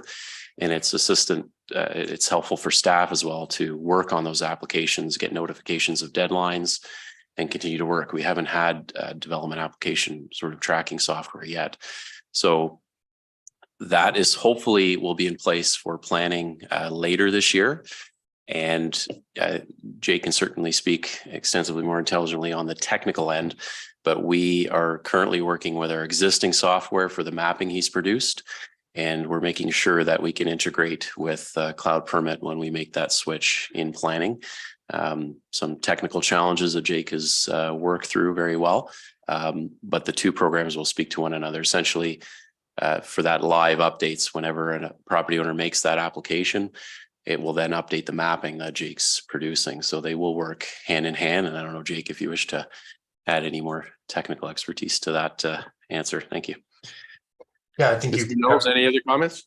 Yeah, through you. I think you covered it pretty well there, David. I'll just say for the building permit application that's currently on GeoHub, we were able to successfully pull data from Cloud Permit and the township's existing software. So there will be that capability of continuing to update this data after we move to Cloud Permit.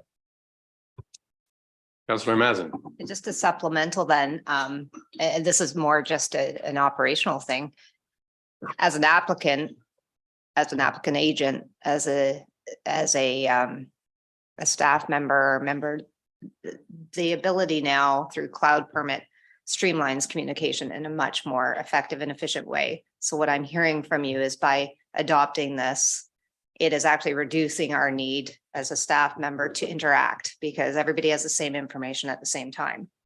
So I just wanted as a follow-up to ask, I think what I just heard you say is if a planning agent or applicant puts in information, that just automatically will be uploaded. And that would once again reduce any kind of administrative need on staff's end that we're currently doing.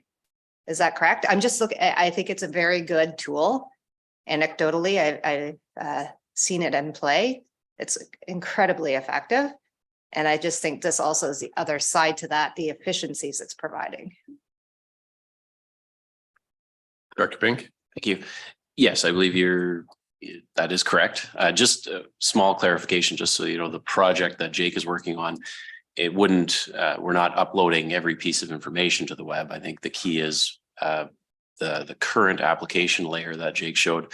So when an application is made, the community will sooner be aware of it, which is a benefit. I'm sure all of you have heard complaints that they're not aware of planning applications soon enough.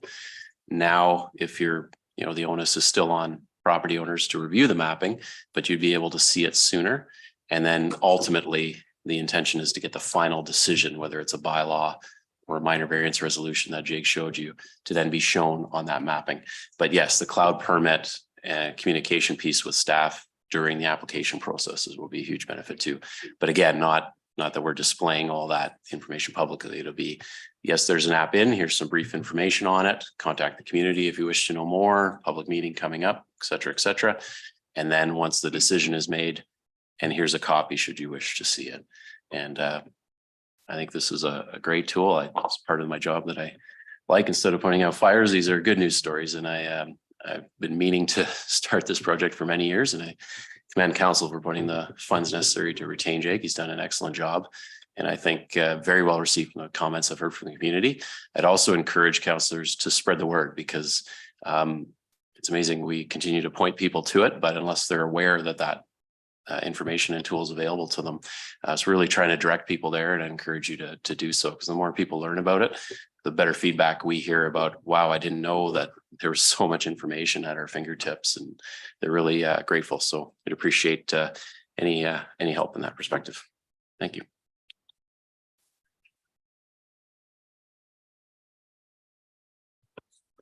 CEO Hammond. Further to Mr. Pink's comments in response to Councillor Mazan's question. So I appreciate that this will speed up the availability of information sooner to applicants with respect to a proposed application. The province still has regulatory requirements that we have to mail out, snail mail applications. So that part of the process is still in place until the province updates regulations to 21st century standards. So that's still in play. Thank you. Any other questions? I have a question. It's along the line that David was saying that but we should communicate this out.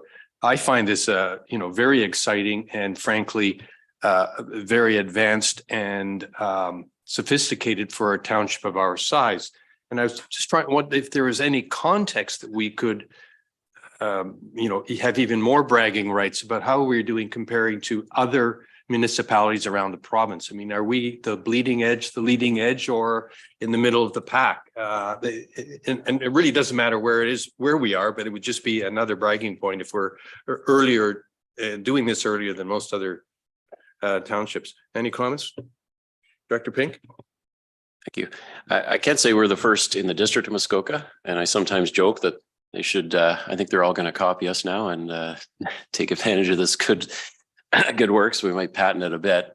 I think some larger urban settings certainly have similar type mapping, but it's not widespread. I've attended a few webinars with various stakeholder groups or associations to show this mapping. And I've been approached by a number of individuals from elsewhere who say it's phenomenal and they wish it was rolled out more, that not many municipalities have this. So I wouldn't say we're certainly not the first, but I think for a municipality of our size, we're certainly on the cutting edge of doing this stuff. And just to back up quickly too, just on spreading the word, the intention is to have a brief media release. We're largely ready to go next week likely. So we will have a media release just to get the word out before we hit go live. CEO Hammond.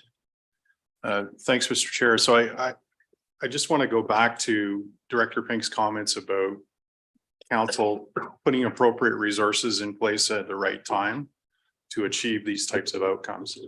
And I think as we do our media or issue our media release, I note that we have a director from the MLA in the room. Perhaps the association in the spirit of collaboration could seize that and send out messaging to your membership to sort of further spread that message on the ground, as it were, and perhaps we can do the same with other lake associations. Thank you. And other community associations. Thank you. One more call for questions. Other than that, then we will thank Mr. Knowles very much for his presentation and his excellent work, of which we will all be bragging about for the rest of the summer, I hope. Yeah. Well, I think we paid the bill, but Yeah, yes, I'm sure you did, your worship. All right, very well. Thank you very much, Mr. Knowles. The next item on the agenda is a report from the Chief Municipal Law Enforcement Officer, Mr. Kennedy, and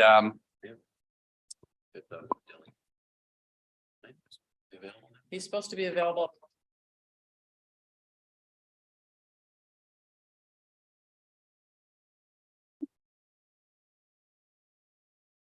I think we'll do that after. Yeah. Yes, I know he was here for 11, but it's not quite 11. Let me just preface this. As you will recall, we've had discussion on the dark sky bylaw before, and we sent Mr. Kennedy away to engage with the community. I know from discussions with some of the members of the community, we heard today from Ms. Brown that they have done this work. I think it was quite extensive and quite involved, and I congratulate Mr. Kennedy and I think Mr. Pink was involved. So we've got a very thoughtful summary of the points at the end, and I think this has been a very good process. And let's proceed with his report, and we can discuss the new improved dark sky bylaw. Thank you, Chair. I think you just took about half of what I was going to say, but so yeah, after this is this is the third draft of the dark sky bylaw that's being brought forward to committee. So as Chair Bosworth has indicated, we over the last few months, staff have met with numerous groups and lighting professionals to go over some concerns and comments regarding the second draft of the bylaw. And therefore, through Appendix 3, you will see that there are some other changes that have been made based on the comments. And based on the delegations, it seems like we are, if we aren't there, we're pretty damn close. So I would suggest that if there are any more changes, that staff be directed to bring this back to council with the necessary changes, if any, and go forward from there. And I'm available for any questions. Thank you very much, Mr. Kennedy. Let me turn it over to committee for questions. Mr. Bornstein's. Oh, is Mr. Borenstein in? All right. Well, let me first ask for Mr. Borenstein's contents because it's 11 and that's when he was scheduled. Mr. Borenstein, if you could turn on your camera and your microphone, and you've got 2 minutes. All right. Is it 2 minutes or is it 5 minutes? 2 minutes. Okay, so I have a number of photos. Can we please share this? Could you turn your camera on? No, I'm not turning the camera on today.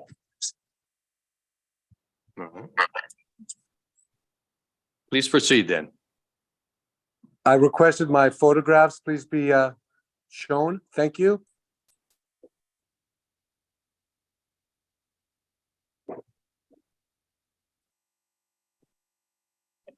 All right, we have a photograph up. Okay, there's a number of photos. All these photos will be allowed with the bylaw that is being presented to council today.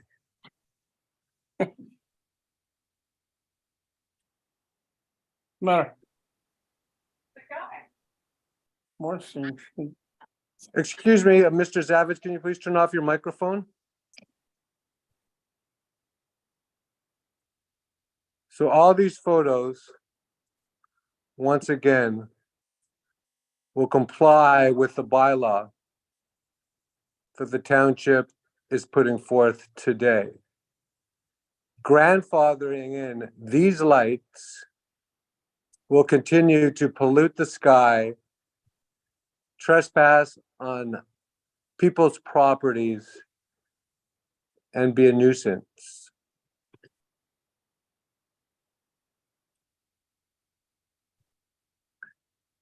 Grandfathering these lights in will take more manpower than to have these lights comply. The onus will be on the township to prove that these lights were installed prior to 2014. Constituents have had 10 years to come into compliance. Mr. Borenstein, you have 30 seconds left, so If you could wrap up, thank you. Thank you.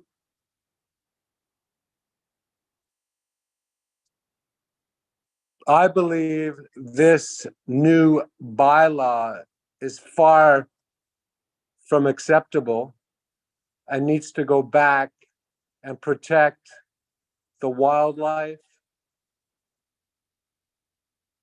the community for generations to come. Thank you. Thank you very much, Mr. Bornstein. Mr. Kennedy, please proceed. Oh, no, sorry, you've already proceeded. We've already done If that. you wish, I can clarify a few of this. Yeah. And do we not, excuse me, do we not ask for questions in this forum? We will be asking for questions. If we have any questions of you when we get to the questions, we will be asking them of you. Thank you. I thought they're generally after the presentation. Mr. Kennedy, if you want to reply to some of those points. Through the chair, festive lights are within the bylaw. They are allowed. They were in the previous bylaw and they were allowed based on the photos that were presented without being at the properties. A lot of them look like they were frankly interior lights rather than exterior. And the comment in regards to the township has to prove that they were installed before 2014 is incorrect. There is a section in the bylaw that if we have doubts, it is on the owner to prove that they were put in before 2014. So just to clarify those, thank you. Thank you. All right, questions for the councillors. Thank you. Councillor Zavitz. Thank you, through you. Mr. Kennedy, if I could refer you to Appendix 3 regarding the feedback received, notable changes made and alternatives. So item number, let me just get to it. I guess it's item number 3.7, which is A, dock light fixtures. That's knowing what I know and knowing some of the complaints that I've had from the Moon River, very specifically because of course, people are in very close proximity across, all the way down the river. There are some lights that are affixed to docks. Perhaps they're 5 or 6, 7 feet tall, and they have a light at the top of it, and they light the dock, and they're used as, I don't know, architectural lighting, if you will. I'm concerned that we allow the words dock light fixtures. I wonder if we could have a little more interpretive reference there. What is a dock light fixture? I mean, I could put a light on my dock and I guess I'm allowed between 12 and sunrise to have that light on all night. And this is what I get a lot of complaints about. Mr. Kennedy. Through the chair, to go further on that, if you look at the definition of a dock light fixture, the only ones that we exempt for the 12 to sunrise is the ones that are affixed flat to the surface of the dock, like for lack of a better term, they resemble a puck shape. So those are the only ones that we exempt. If they are on poles or anything of the sort as you have described, those would be considered outdoor luminaires by definition, and they would have to be turned off as well. So if they wish to have dock lights, the only ones that they can have on after midnight would be those puck light style dock lights. And there is a lumen output maximum on dock light fixtures within that definition as well. Great, thank you. Councillor Nishikawa. Thank you. There's a series of, I guess they're little small things, but big things in some of the wording. And so my concerns, I primarily, the whole grandfathering thing. In our discussions way back, I'm going back to when Alice Murphy was mayor, who actually started this whole discussion, and now Imelda Kruckle, who was councillor at the time, we were going to get rid of this grandfathering. It was supposed to be at a certain date, things were supposed to be done. And people were supposed to transform all those things. There's been lots and lots of time given. I don't like the idea that we're, Councillor Nishikawa, is this a question? I haven't read the resolution yet. I'm getting there, Okay, but now I'm not. So I'll just stop. sorry, I didn't mean to interrupt you, but if you have a question, please bring it forth. I mean, you can bring it forth later anyway. So here, questions are now over. We'll just try to get further understanding. All right.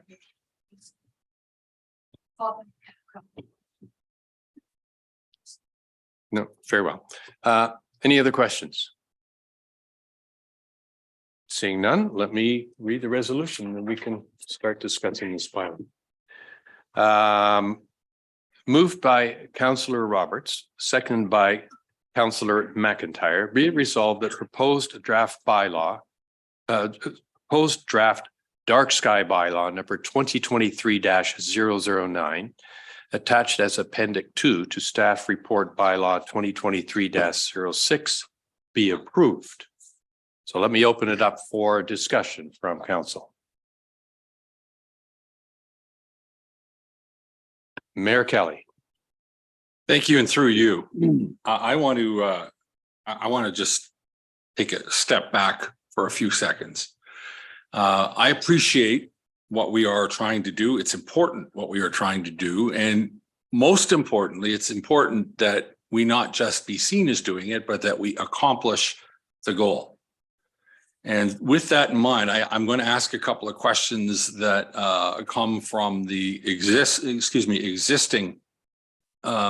dark sky bylaw, which has been around several years. I'm curious to know whether we track the numbers of complaints that come to your office, Mr. Kennedy. And I'll lay the questions out and then let you handle them.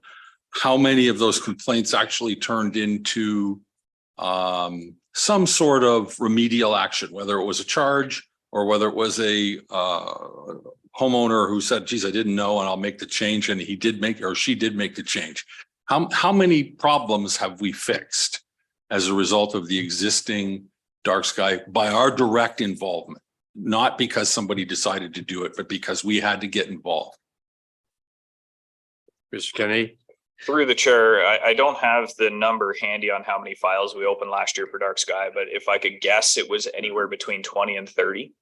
In the old bylaw, we have had good buy-in with it. If we do get complaints, I would say 95% of the time, if we get a complaint and there is a contravention, it's a simple notice to the owner to say, hey, we have a problem with your lights. Here's the definition, and you will need to change these to be compliant with the bylaw. And like I said, 95% of the time, the owners are changing the lights to be compliant. We have had, I believe, 2 people in the 2 years that I have been here where we've had to lay charges because of a fail to comply with the order. Okay, this is, if you, with your indulgence. Yes, of course. I'm trying to build to something. We didn't really get a chance to go back and ask questions of Mr. Bornstein, and I can't tell if he's still with us, but I'm Feel free to ask questions, and I believe he's still with us. Oh, he's still there. Yep. And it's I don't want to put anyone on the spot, especially somebody who hasn't consented to the use of their image or their name. But I will tell you, I know we've all seen, we still receive a running commentary from various constituents about concerns with neighborhood lighting and lighting from across the bay and over this side of the river and whatever. And I'm going to guess that if we asked any of those complainants, that most of what they get from that is just frustrated, because I don't think that the hammer we're prescribing here is the right one to fix the problem. I think we need to have this hammer, but I don't think this is going to work. And Mr. Kennedy basically has validated something a minute ago.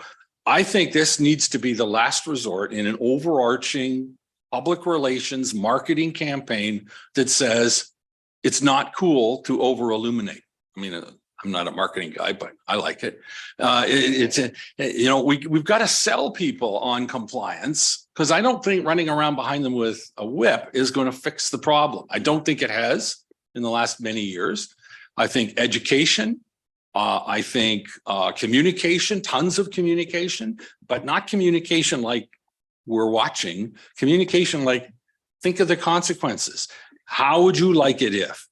I know we've done some of that. I don't think we've done enough. I think CAO Hammond just pointed to Mr. Pierce and said, perhaps the MLA can be of assistance. The MLA has a tremendous voice and a big reach, and they can help us get this messaging out first. But I think we have in other bylaw cases, it would be impossible to police. I'm going to guess 5,000 waterfront properties, maybe more, maybe less. I don't know what the right number is. Somebody does. I'm going to guess if a tenth of them are offside, we're not going to be able to do much looking for the problem in the daylight. So we're going to have to go and seek them out and get the evidence we need after midnight or around, somewhere long after dark. I think we're creating just another bowl of frustration, because what I see here, as well conceived and well drafted and well intended as it might be, is going to be absolutely impossible for us to do an effective job enforcing.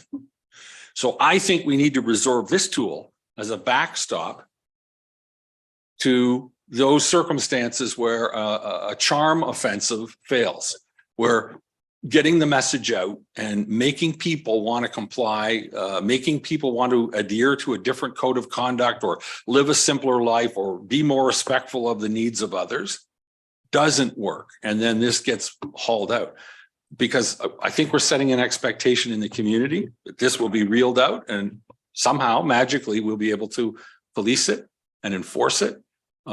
Even the cutover to new product, whether it's phased in, staged in, or whether there's just a hard cutoff with no grandfathering. I don't know how we're going to enforce that. I don't know how we're going to even know there's a problem, because we don't have the resources and we're not geared to skulk around in the middle of the night looking for these problems. And I don't know how we would verify that the thing was a problem or not. So again, I'm not poo-pooing this. I'm just saying we set the world to expect that this is going to magically dim the lights here. It's not. A charm offensive, a lot of work behind the scenes, a marketing and public relations campaign. Nobody ever went and bought a brand of beer because somebody said they would whoop them if they didn't. They buy the beer because somebody tells them this is the cool thing, the right thing, the important thing, the environmentally conscious thing, and it needs to be done. And somebody buys into it. So yes, let's move forward, but in the absence of an overwhelming campaign to make people want to comply, we're setting ourselves up for years of frustration, and we're setting a lot of people up for that kind of same frustration, I think. I don't know if that was a question. No, it's time for discussion. We're past questions, but you can still ask questions. Thank you, Mayor Kelly. Councillor Roberts, and then Councillor Zavitz. Thank you. I've got a couple of points and maybe a third one. I want to pick up on something Mr. Pierce was saying, and Councillor Nishikawa was beginning to talk about, is the grandfathering. We were going to, as Mr. Pierce calculation, is going to take years for it to come into compliance, and suggested that we have a 2 or 3, 4-year extension. What is staff's thought on that, and committee? Should we reestablish the grandfathering drop dead date? Is my first question, or ask. Yeah, well, Mr. Kennedy, maybe before we go to Mr. Zavitz, maybe you can comment on what your thoughts are on that. Through the chair, I will leave how committee wishes to choose to do grandfathering to you. I will say that if there is a drop dead date for compliance, and we're going to punt it down the road, depending on staff level at the time of that date, as I said in our previous meeting, we suspect that there will be an extremely high number of complaints once that grandfathering date is passed, and trying to deal with them is going to be virtually impossible, at least in a timely manner. So just heed that as a concern from staff if we do implement a hard stop date. Thank you very much. Councillor Zavitz. Thank you. And through you, I do concur with the mayor's commentary on enforcement of this. I guess, though, I would ask him to remember that the fireworks, the legislation that we put through has had a marked impact. And again, word of mouth, as well as our own communicative devices as a township. And I think it helps. And I think I'm certainly in favor of this moving forward, but I do agree with him that the mayor, that we need to be sensitive to things like grandfathering. I think that's a bigger discussion that we need to have here today. Councillor McIntyre. I agree completely with Mayor Kelly. And when this first came forward, because I'm a member of the library committee, I went to the library committee and I basically said what you said. There's this bylaw that's coming in. I personally think it's really sexy. And I think there's a lot of really cool things that we can do with it. But the biggest issue is going to be, we have to get the community, the public, everybody behind it and doing things. So we passed a motion at the library committee that we would work with the township and do our part to try to bring this forward to the community. One of my areas of expertise is what I call community development. And I think that we can do this. I think there's a lot of community groups out there, Muskoka Lakes Association, all kinds of community groups out there that we could get on side with this stuff. I think that there's a lot of things we can do, but I think we have to make it a priority.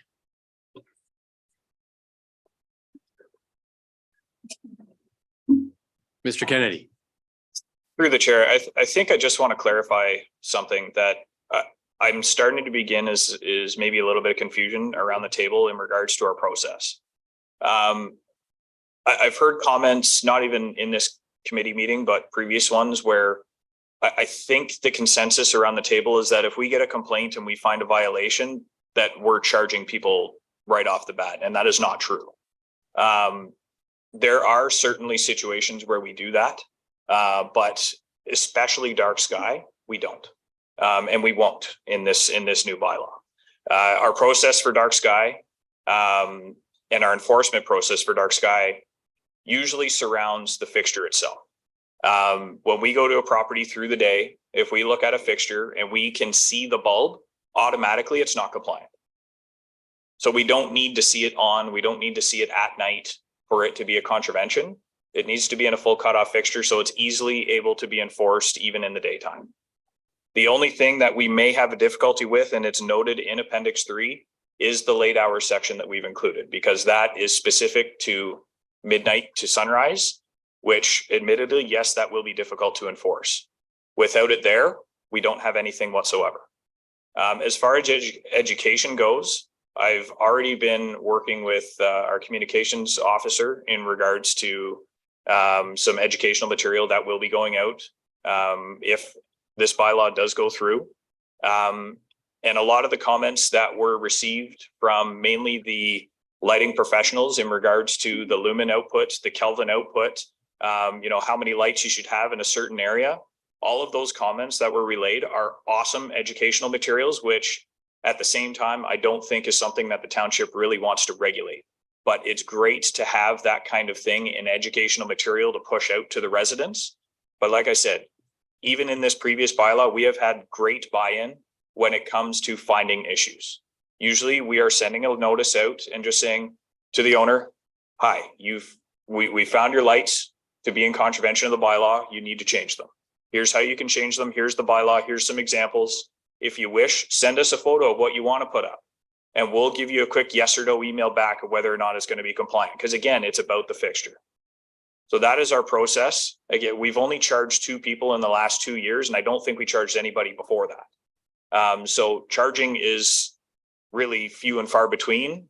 And the educational material and compliance is what we go for in this bylaw. Thank you.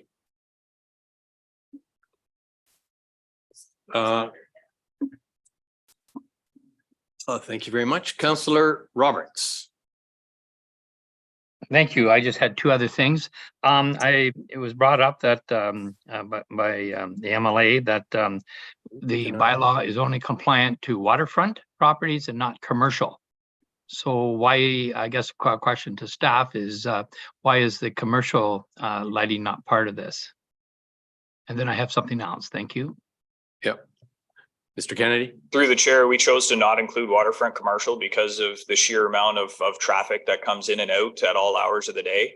It's not like your regular residential property where people would be, you know, you have one family sleeping at a cottage. But I think Mr. Pink may be able to elaborate a little bit more on that. But that was kind of the gist of why we did not include it. Director Pink. Thank you. Through you, just very quickly to clarify, waterfront commercial properties are subject to the bylaw. They're just specifically exempt from the what we're calling the late hour or curfew. And again, I think staff's opinion that marinas and resorts by their nature have a lot of patrons, typically, you know, perhaps up past midnight. And I don't know how appropriate it would be to force every resort to turn off their lights at midnight, but that's something for council to consider. I think that's something staff wouldn't suggest. Just to back up a little, I'm happy to get into a discussion on discretion and the differences between regulatory bylaws that Mr. Kennedy works with and a zoning bylaw that Mr. Sharp would. And I think that stems from a lot. But as Mr. Kennedy pointed out, a lot of discretion in regulatory bylaws. Our initial tool is not to charge. This is not a hammer. It is to educate, further to Mayor Kelly's points. And just to answer your questions, Mayor Kelly, there's approximately 9,500 developed properties in the township along the waterfront, 15,000 total. We received 27, keep in mind, bylaw staff report biannually on statistics. In January reported in 2022, we had 27 complaints received on the dark sky. And as Mr. Kennedy pointed out, I believe we charged 2 people total in the entire time the dark sky bylaw has been in place since 2014. I think the other thing to keep in mind too is I think this similar sort of perception came about with the tree and the site bylaw. This bylaw has been in place since 2014. Really, staff identified it as needing an update because if you go through it with a bylaw enforcement lens, it really reads like a policy. It's not written in typical bylaw enforceable language. And I think we're fortunate that perhaps we haven't had to lay charges because I don't think we would be overly successful the way it's written. Really, the changes we're making are really to bring it up to, again, a bylaw enforcement standard. Really, the new initiatives are what I keep saying is just moving the bar forward on some aspects. Again, the curfew, identifying dock lighting, pathway lighting, and putting some parameters around that. But it's really more tinkering around the edges. And again, so there's no really, I would say, significant changes beyond that. We're really just updating the bylaw. It was in need of an update so that it's enforceable. Grandfathering is certainly just something we flagged. And again, that's not new. That was in the bylaw. It's just that that date is now imminently approaching. We certainly leave it up to council's hands as to how you wish to proceed. Staff just felt we haven't communicated that aspect sufficiently, in my opinion, to the community to go with a January 2024 date. You can choose to either extend that date, but staff felt a good compromise was a property owner who's looking to obtain a building permit. If they have the wherewithal to do that, then perhaps that's an appropriate time to ensure that their lights are fixed and it avoids sort of drop dead date and an potentially immense amount of complaints. It just continues to improve and bring the community into compliance because that's really the ultimate goal. And again, just to circle back, the ultimate goal, and that's why there's discretion, is to achieve compliance. It's not to lay fines and to get a quota. It is to achieve compliance. So that's why those bylaws are in place. Some of you may think only 27 complaints. Why do we even have a bylaw? Looking at the stats, tree preservation, 22 complaints last year. Would we repeal our tree bylaw? Likely not. I think it's there for good reason. It's needed in those instances when there's an issue, but we hope, and most people are compliant, but the bylaws are needed to address those situations, the minority where they're not. So anyway, I hope that helps the discussion and available for any questions. I think Councillor Roberts had a second question, did you? Yes, thank you. And then we'll do Councillor Kent and then Councillor Mazin. Thank you very much, Chair. Mr. Kennedy just mentioned about he's working with communications advisor for communications on the dark sky. And what I'd like to do is just following on the letter we got from Muskoka supporting plain easy communication.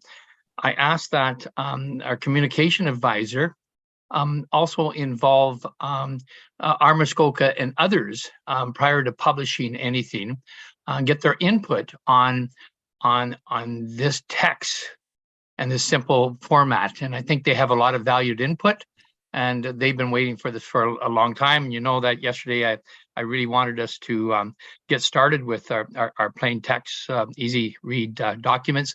So I think this could be one of the first ones that we could put out. So that's just more of a comment, but I sure hope that our communication advisor does reach out to the community and for aid in what they and validation of what the education package will be. Thank you.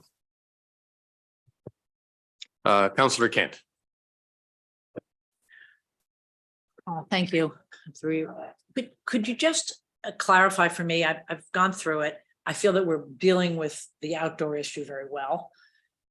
The concern as an islander who's right on the opposite, looks just like Mr. Bornstein's pictures from my cottage, a bunch of these, but the lighting problem I see is primarily the indoor lighting that's either left on all night long or left on when they're away as sort of a timing system.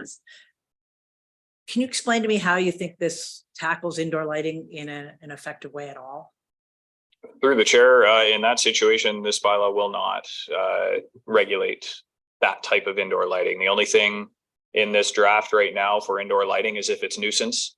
And as I said in the previous meeting, that section will only be dealt with upon a time where an officer goes to a property and determines that someone has purposefully put a light up indoors to aggravate another neighbor, aka putting a light into a bunkie close to the water and shining it across the bay just to aggravate the neighbors across the bay.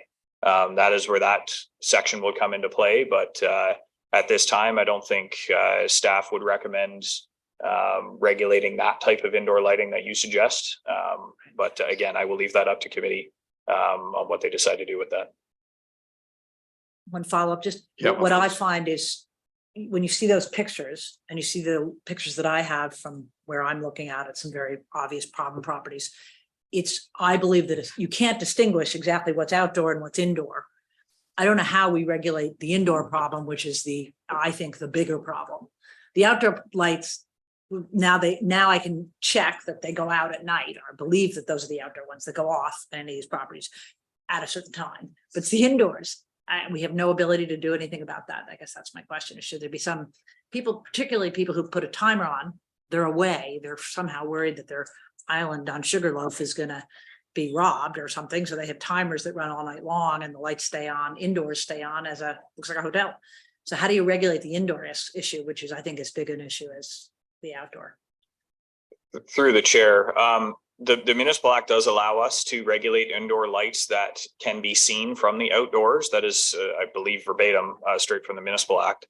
But I will caution that if we do go down this road, there are extreme enforcement challenges to this. Yes. Mainly because officers, while we have ability and legal authority to enter onto properties from the exterior, we do not have the legal authority just to go into someone's house.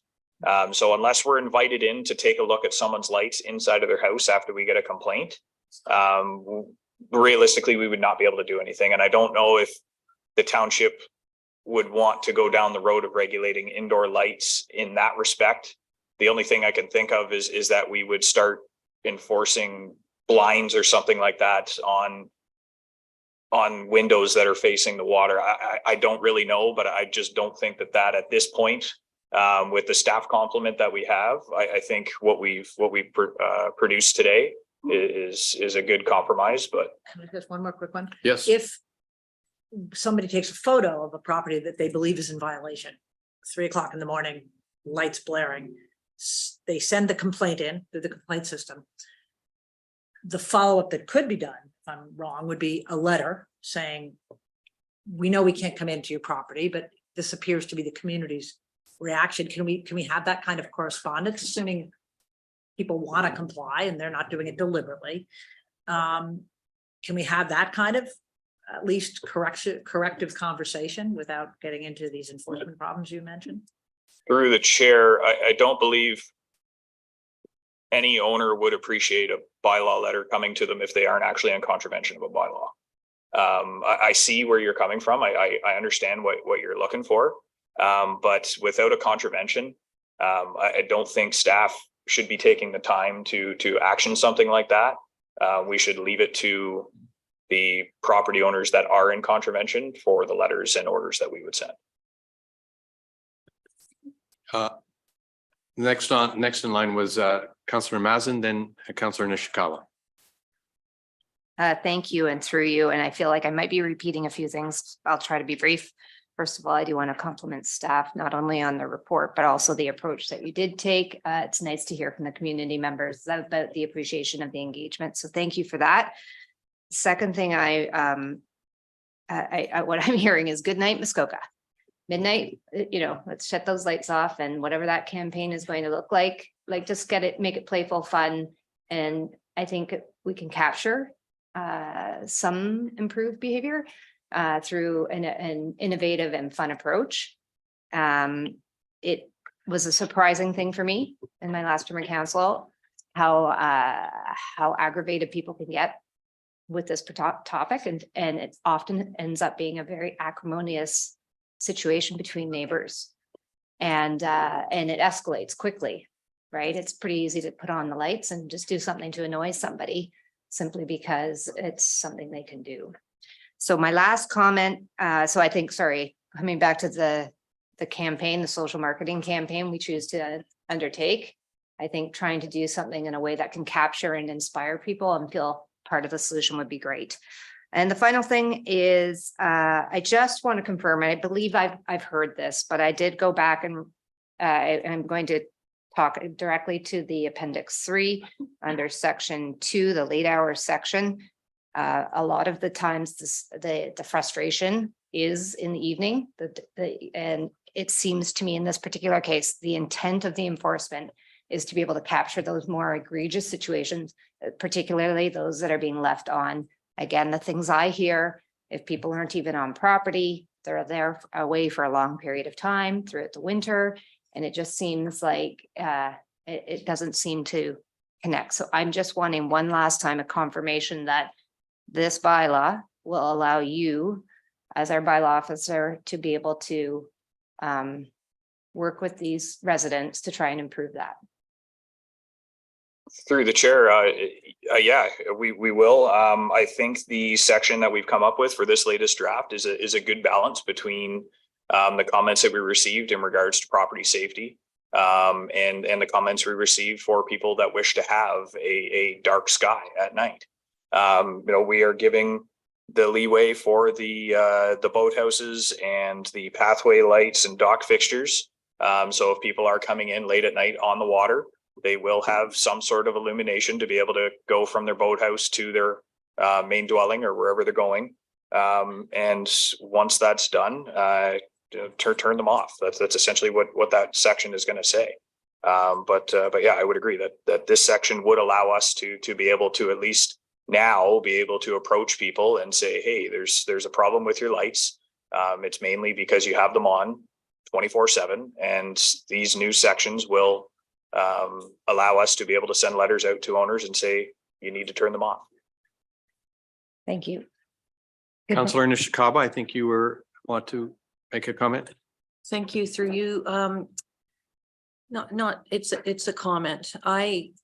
I'm going to go back to the grandfathering, as well as I think it was a request, but the idea that we're going to stretch this out longer. I am not in favor of that. The sort of wording that it could be a burden. What year is it not going to be a burden? And let's get on with this. I think it should be in place for 2024. I would say that we would be failing past councils that really did put a lot of time and energy into this as well. And setting that date. And the whole idea of the grandfathering was, and in fact, shortly after we put this whole thing in place, our own township went backwards. I will just say for some lighting and ballot. So we're not moving in the right direction by just delaying it and delaying it. If it's not, we're hearing that we may not get that many complaints. So why not just put it out there and have it done for 2024 and see what happens from there? But to say, oh, let's drag this out for another 2, 3, 5 years, let's get on with it. And I don't agree. I think the grandfathering phase is over. The replacements of those lights can happen now and should happen now. And, you know, ultimately people will eventually do that. These things are not going to live forever. It's just the reality of a weathered fixture sort of thing. So I would just like to get on with it. I do not want to do any kind of an extension. Thank you. Mayor Kelly. Thank you. And through you, just one really practical issue with right now, and I realize people have had a long time to comply. There is no product available right now.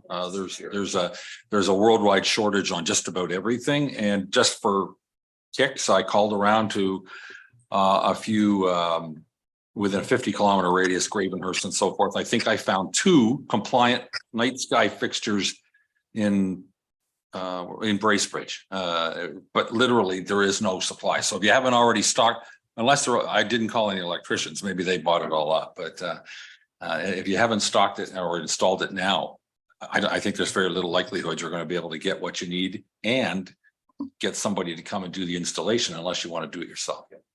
Charm campaign has to start with the suppliers in the region. Who is next? I was just going to say exactly that one of the issues that came up was the supply chain issues. And that's what we're. Councillor Burry. So another point is a lot of the lighting is controlled by home automation systems. Several of the manufacturers of home automation systems have figured out that a nice way to get a recurring revenue is to not share the password to control main function with the owner of the building. This is true. This is absolutely true. So in order to have your timers changed, you need to call in the electrician and their assistant apprentice to get things done. Or the other cases, even if they do have the password, many of the systems are complicated, exceedingly complicated, and the end user, our residents, don't know how to do it. So part of our education is going to need to is first of all to help our local electricians that are installing home automation systems that, you know, you don't need to keep it on all night. You don't have to have all of the lights. One of the nice things about dark sky is you can choose to leave your lights off, or you can actually have half of them on or a quarter of them on. If you've got 400 outdoor lights, unplug 300. So there's a bunch of different ways that are all around education, which is, you know, what the mayor has talked about, that I think we're going to have to do. But you know, let's get to some of the root causes, the root source of the problems, and that is going to be home automation systems and the electricians that are installing them. Just when you install it, you don't need to leave the lights on all night. You don't have to have the lights on in the winter. I mean, it has been. People say, "Oh, I need the lights on for home security." I think that was debunked in the 70s. You know, having lights on does not deter break-ins. There's a whole pile of stuff, but again, this is all around education and modifying behavior, and not, sorry, the hammer. I mean, we need to have a hammer for the ones that really don't care. But I would say the vast majority of the people that are here care and don't know, or don't understand, or don't have the ability to fix it. Councillor Edwards. Thank you. I have a lot of points in that. First of all, if you look at page 49 and that they show a person standing in the lake coming down, and that people are going to start putting 20 and 30-foot poles up so they can light the area they want. And that I have pot lights, which are fine. But if I have somebody coming in for safety, I put my coach lights on that are on either side of the door. If I had to change to these ones here, they wouldn't work because it'd be the same as a pot light. They would not light out to my stairs. So now I'm going to have to do it. You are looking at, if you're not leaving the grandfathering in, millions of dollars that we're putting on people. It seems to be a lake problem. Out in the country and that the side roads, nobody's complaining about a light and that, but you know, it's irresponsible to say you have to change everything and that with the thing. I was on council when it went through. I wasn't really supportive that time and that, but I can see this here is just going to be monumental, because if you look at bringing an electrician to change all the lights, and that, if you look at it, people having 10 or 15 lights on their property, add up the cost. And that, I think we're using a sledgehammer for something that's only a minor problem at this time. Thank you. Any other questions or comments from committee? Well, I have a few, so I think it's now my turn. A very technical, let me start with the technical one, and that is there's an exemption for 1 hour. Does that effectively mean that if somebody wanted to, they didn't have to turn their lights off until 1 o'clock? Yeah, through the chair, I guess, yes, that would be correct. Okay. So now for some more, that was the technical question. I completely endorse what has been said about the need for a charm. We will only be successful if we change the tone. And we have a communications officer, and I think that would be a wonderful challenge. It's probably a 5-year program.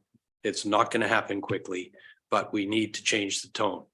We need the hammer too.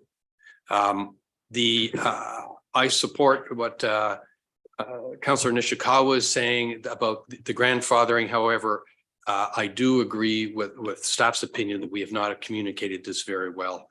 But I do think we need an end to the grandfathering. And I don't care if it's 3 years, 4 years, or 5 years. I wouldn't go much beyond 5 years, because that's probably going to be the length, the time it'll take our charm offensive to take effect. But I am a lake dweller, and when the light comes directly off of a lumen into the lake, it goes a long way. And it could be a 60-watt bulb, and it still goes a long way. And often people have multiple fixtures on the things, and it's a real problem. And I'm talking 3 kilometers away. This is a long way away. And I still get shadows on my wall in my house because of it. So we need to fix these things. And I'm sympathetic that you might get overwhelmed. You might not. There are also sometimes it's a very simple solution fixing them. A lot of them are just glass, a little bit of black paint will fix them in an instant at no cost to anybody. So I think it's very important that we have our bylaw revised and we put 4 or 5 year limit on the grandfathering. That's point number 1. I like the puck dock light definition. I think we should restrict it to 1 light for each corner of your dock. So some docks will have multiple corners, but there are some examples where people have put these things every 10 feet. And we know that docks can be 75 feet long and 66 feet long, 75 feet wide, 66 feet long. That is a lot of lights. Even though they're small lumens, they stay all night long. And the reason you need is so you know where your dock is when you come in at night. There's no other reason. And just having a light on every corner, I think, would be a good restriction. I'm very sympathetic to this all winter interior light, and I wanted to ask if the what's the term you use? The annoyance factor, what's it? Sorry, it's not the right word. Nuisance. A nuisance factor. There are some cases where people leave their interior lights on all night long, all winter long. And we get that included in the definition of nuisance because that is a very serious problem. I think Councillor Kent has that problem, and I've not seen it, but you know, excessive lighting all winter long, all night. Well, all night will fix, but if you know, is it possible to get that? Through the chair, you can put anything in the bylaw. I will caution that in order to enforce that to the letter of the law, we would have to actually go every single night in the winter to confirm that they've left them on all winter. So the enforcement of that would be virtually impossible. Fair enough. Mm-hmm. Yeah, you can use No, that I through agree. education. Yeah.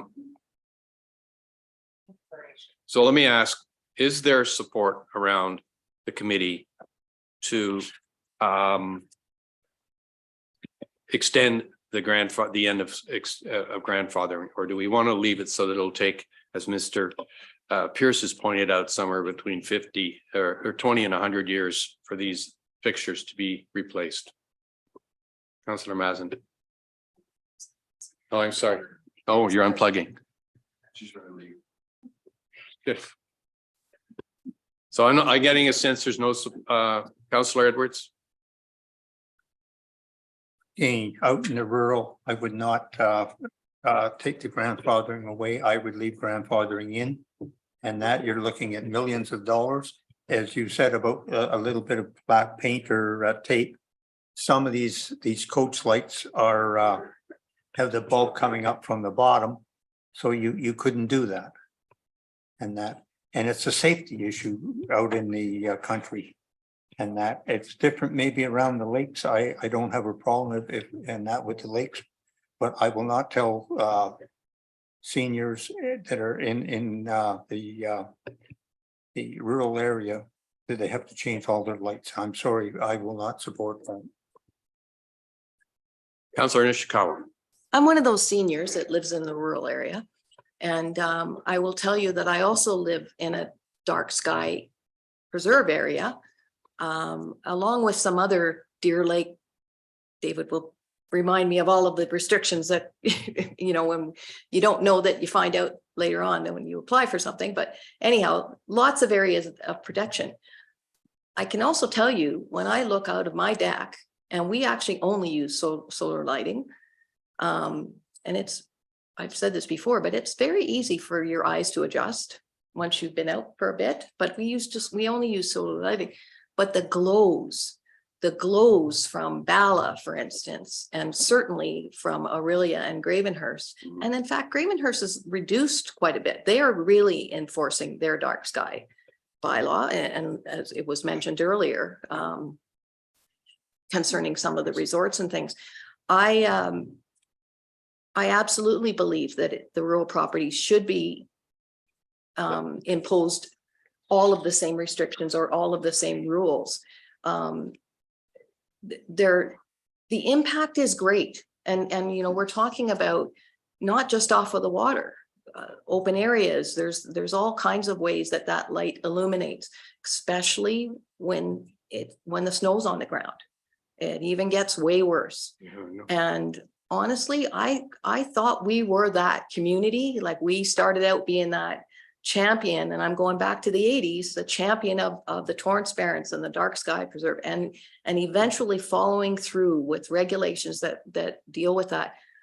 I feel like we're trying to water that down, and that is not the direction that I want to go at all. Any more comments? Councillor McIntyre. In terms of the supply chain issue. In terms of the supply chain issues, could we pass the bylaw with the grandfather clause, but just ask these guys not to enforce it for a year or something like that? Well, I think that the proposal is we extend the grandfathering for Well, that's another your 5 proposal, years. but I was Yeah. going with. No, I know what We not extend. But Councilor Nishikawa, so we have one position says we shouldn't extend it at all. Another one, a suggestion that actually came. Yeah, so mine from is Mr. that we Pierce. don't extend it, we just don't have them enforce it for the next year. Unless it's extreme or something, I don't know. So Councilor Edwards. Mr. Kennedy, are all the township buildings and all the street lights dark sky compliant at this time? Because I don't think they are. Through the chair, I've already spoken to the Director of Public Works in that regard, and he has advised that we are well on track to be dark sky compliant by the original grandfathering date of January 1st, 2024. You're here. Yay. Councilor Kent. Could we not, I mean, I'm actually in favor of keeping the grandfathering in, but perhaps both being a little lenient on, I think what you want to do is get people to give you a plan. Given the mayor's comments about lack of ability of sourcing. Plan that says, I expect to do it over this period of time and I will get it done. So they're grandfathered, they have to comply, but if they come back with a plan that says, here's what I'm gonna do. If you've run into a problem location, I would think that would be acceptable. But it would still allow us to have the hammer. Mr. Kennedy.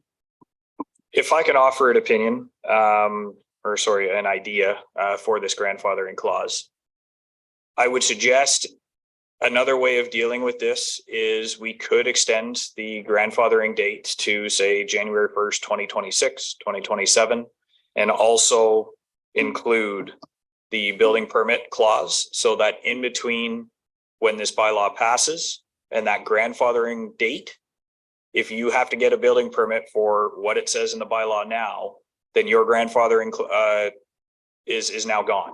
You have to change all your lights. And then that way you can kind of in the interim, if you will, be able to use that in the next 2 or 3 years to say, if you're getting a building permit, you have to change your lights. If they don't have to get a building permit or they don't do anything, there's still a date later on. And I'm comfortable doing that, but again, I would still be fearful of when we get to that grandfathering date, just the sheer amount of possible complaints that we get would still be quite high, but that could be another option that you guys could choose. Thank you.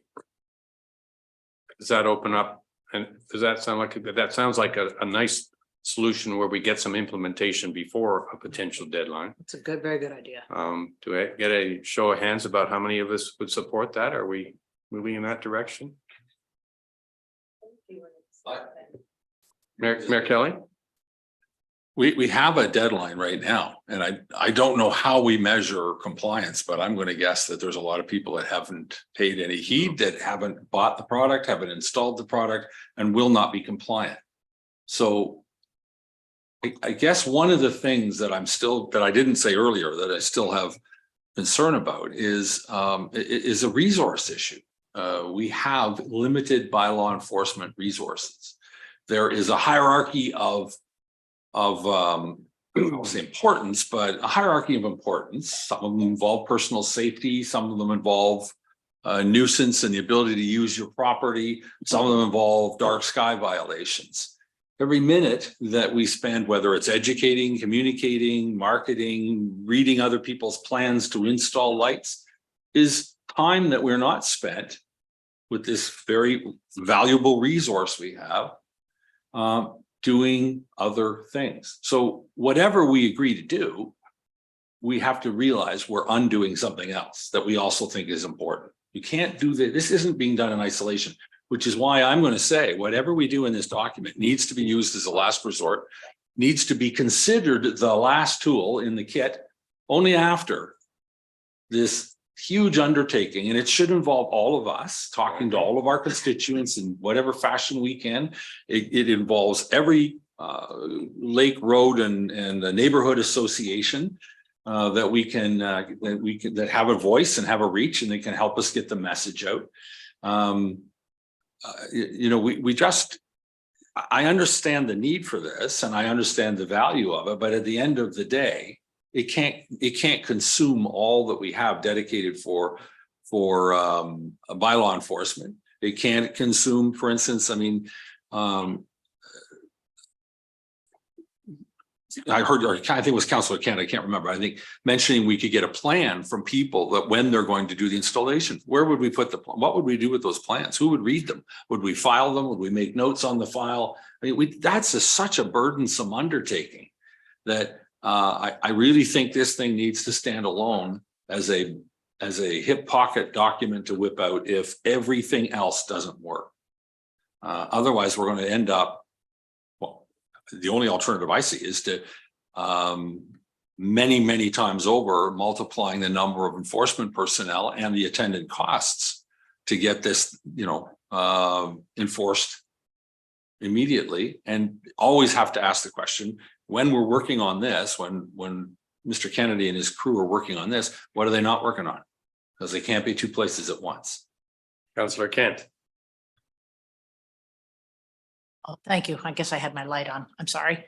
I appreciate that. The only piece of data that sort of surprised me was, and correct me if I'm right, Mr. Pink, if we go back to the STR discussion, and we recognize that we don't have any data there of substance, but we had 13 complaints on STRs and we had 27 complaints on lighting. So even if the data is bad, we had twice as many complaints on lighting, which says it's not as small as an issue as we make it out to be. I don't know what the prioritization of building problems first, then lighting, then STRs first. Your point is well taken. There's only a certain amount of resources, but I wouldn't come to the immediate reaction that lighting is any less important than STRs, where we have like virtually no complaints. So I'm just making a comment that I don't think we have to figure out what the priorities are and direct bylaw enforcement to focus on the list of priorities as we direct them to do. You know what I mean?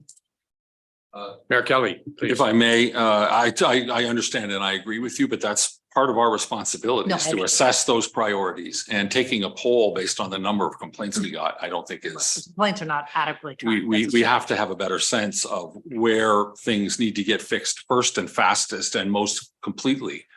And maybe it is the maybe that is a discussion we should have as a group, which is how do we direct the bylaw team this summer going into a very active period of time about what the priorities ought to be. It's a separate discussion from this, but in terms of the small amount of resources we have, let's direct them properly.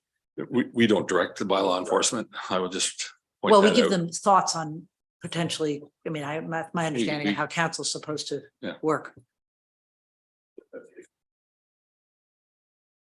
Well, not philosophy. Mr. Kennedy. Through the chair, if I can speak to that, committee and council can certainly suggest that we put more emphasis on a certain bylaw.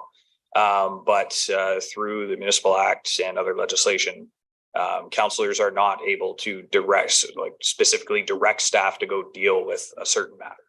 I'm talking about emphasis. You hit Yes. If you emphasize, if council wishes us to emphasize a bylaw and do some sort of project with bylaws, then so be it. But when it comes to actually deciding on which direction we choose to go, whether it be a charge or an order or a letter, councillors are not able to direct us to do something like that. All right, I'm going to ask, no. That's all right. Don't put it on. I guess I got good. I'm going to ask for a straw poll on support for extending the date of the end of the grandfathering. No,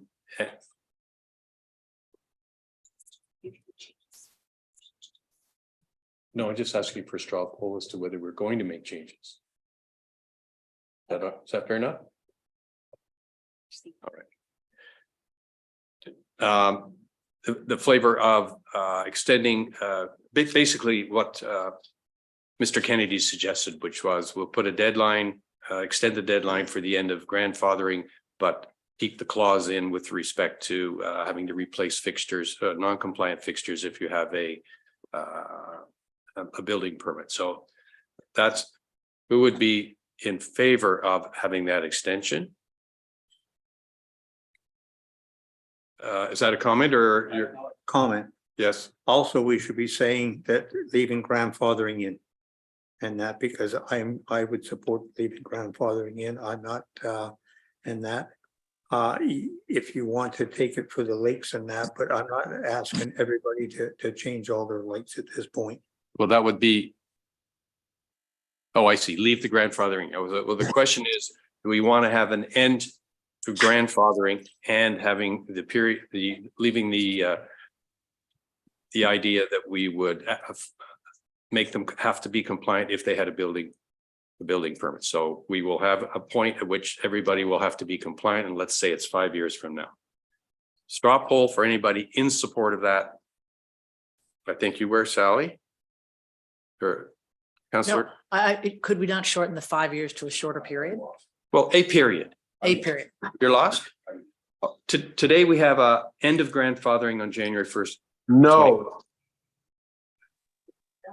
Bornstein, you mute him. Can you mute him? Could I? Please mute Mr. Bornstein. Sorry, we're having some challenges. I'm having some challenges with this. Understand, I think it is a bit confusing, and I'm wondering if staff could help us understand our options. I think it's specific to grandfathering. Yeah. So we can understand a clear path forward, because I think we are all a little bit confused. Thanks. Excellent suggestion. Mr. Kennedy, please help us out. So through the chair, at this time, the way the bylaw is written, it would suggest that the January 1st, 2024 date is no longer there. It would be gone. Everybody would be grandfathered up until a point where they would have to obtain a building permit. And the way we've defined building permit is there's only certain types that you would get. So for example, if someone is pulling a septic permit, we would not be requiring them to change every single light on their property if they're getting a septic permit. If they were building a new building, a garage, if they were putting an addition on, or if they were doing a bunch of exterior renovations that required permits, then that would be where that would be triggered. The second option is to eliminate the building permit thing and go back to what the original bylaw, the 2014 bylaw says, and keep the January 1st, 2024 date in. And that's a full stop. After that date, everybody has to be compliant with the bylaw. The third option, which I just suggested, is to essentially have both of those. One, you're going to have your building permit clause, but you will also have the drop date of whatever you choose. It can be 2, 3, 4, 5, 6 years from now. And at that point, that is when that grandfathering clause would end. So those are the three options. Councillor Mazin. Thank you. So just clarifying that in how it's currently written, anybody up until this date would be grandfathered. It would be moving forward. Anybody who getting a building permit would have to comply with this new. Correct. Okay. And the alternate option number 3 would be we could continue having a grandfathering date in place in a future time to capture some of these other parts of this conversation. Yeah, in a sense, if you extended that date in the interim, so in the next 2 or 3 years, if someone did obtain a building permit, then they would lose their grandfathering status. But then once that date, whatever it would be decided to be, that is when every single person would have to comply in the township.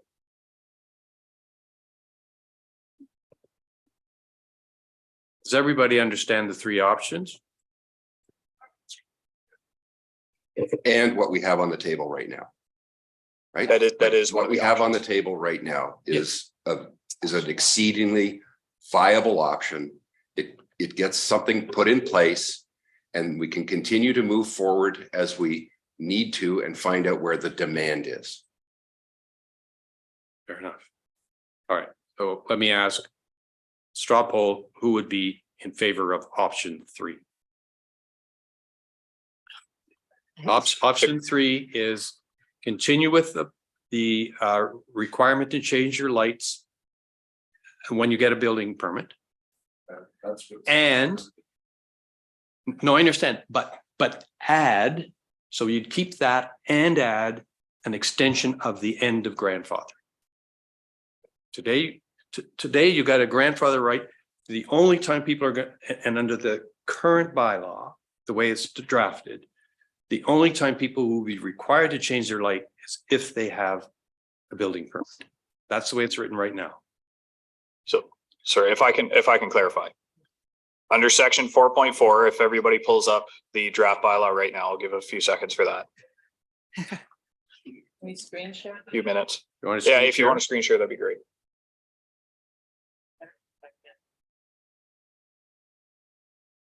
What page?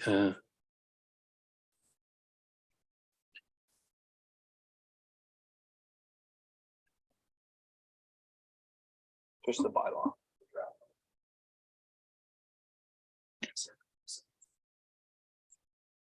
Oh, I can't screen Yeah, share. that's the one that's on report. That you're making it. Owner of the event.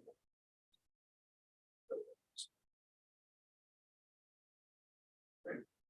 So just scroll down. Yeah.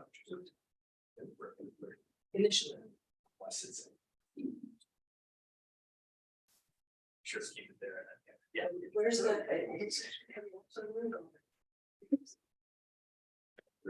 On page 140. We have it. We have it up.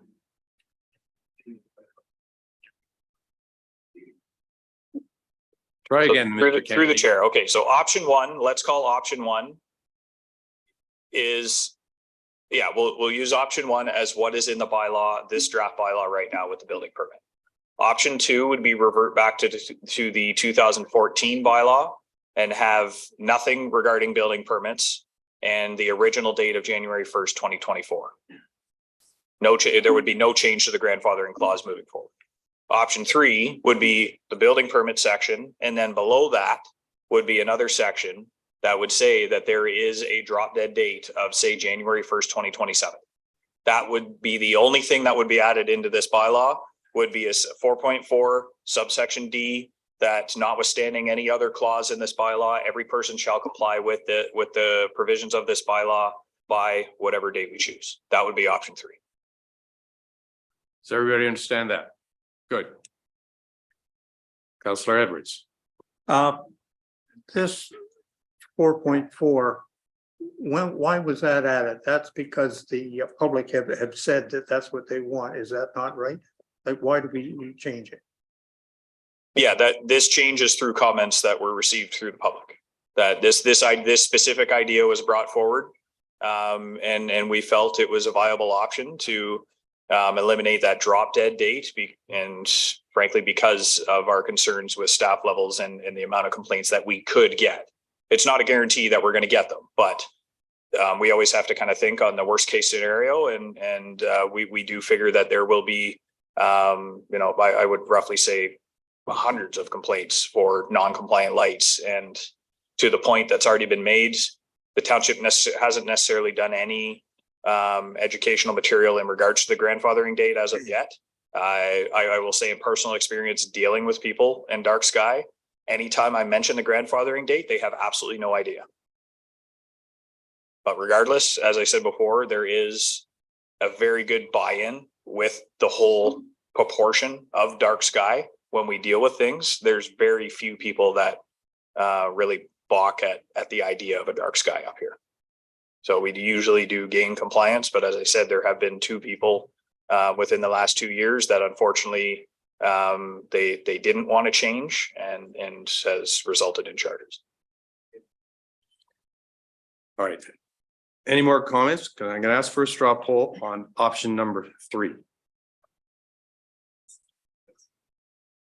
Option number 3, straw poll of support for option. Building permit and 8 earlier of building permit or 26. That's exactly what option 3 is. Doesn't necessarily pick the date. Yeah, sooner rather What's than. that? That's only 3 years out. That's good. I like That's that. a lot of time for education. That's plenty. All right. So I just Raise their hands and. straw poll. Can everybody raise their hands in support of option 3? 1, 2, 3, 4. 2, 3, 4, 6. Okay. Terrific. Thank you.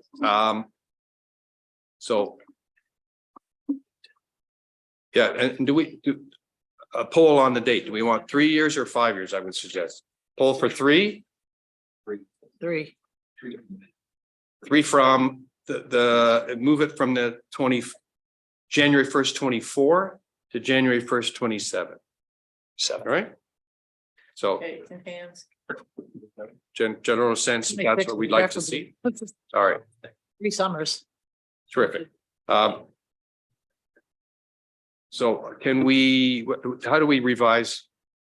Sorry, let me finish. Do we have any more? Sorry, just through the chair. One thing I just want to caution, January 1st is in the middle of winter. Yeah. And I would safely suggest that bylaw is not going to be telling people to change their lights in -30-degree weather. So if at all possible, there may be a suggestion that this be moved to maybe May or June 1st of 2027. Just a thought. Fine with that, yeah.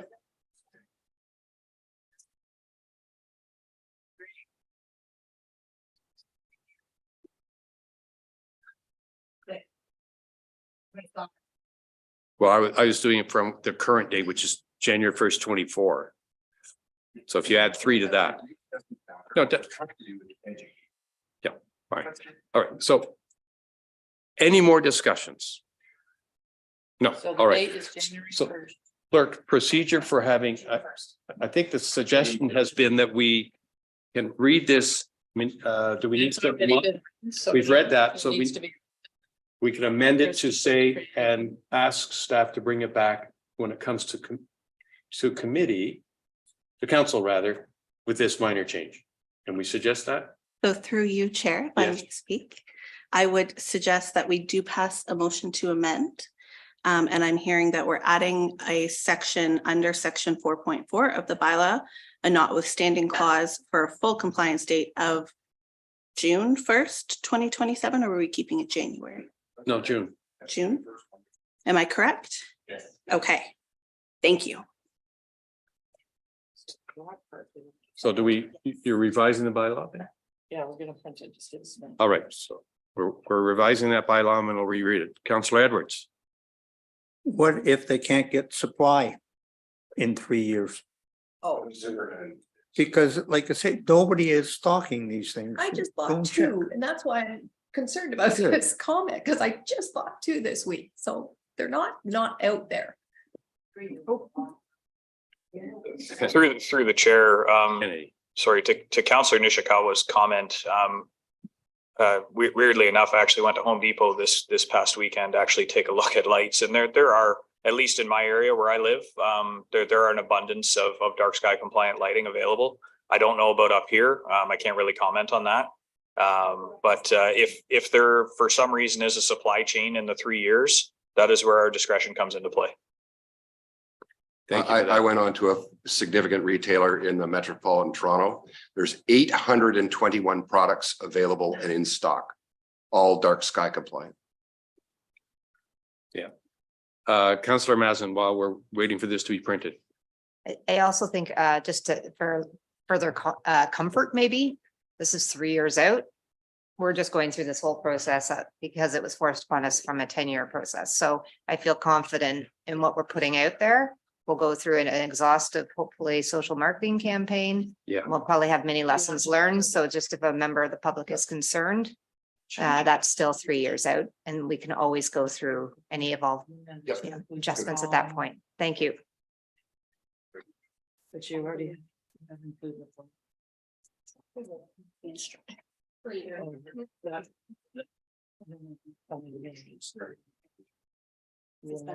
the following, yeah, that's fine. Sorry. What is it? I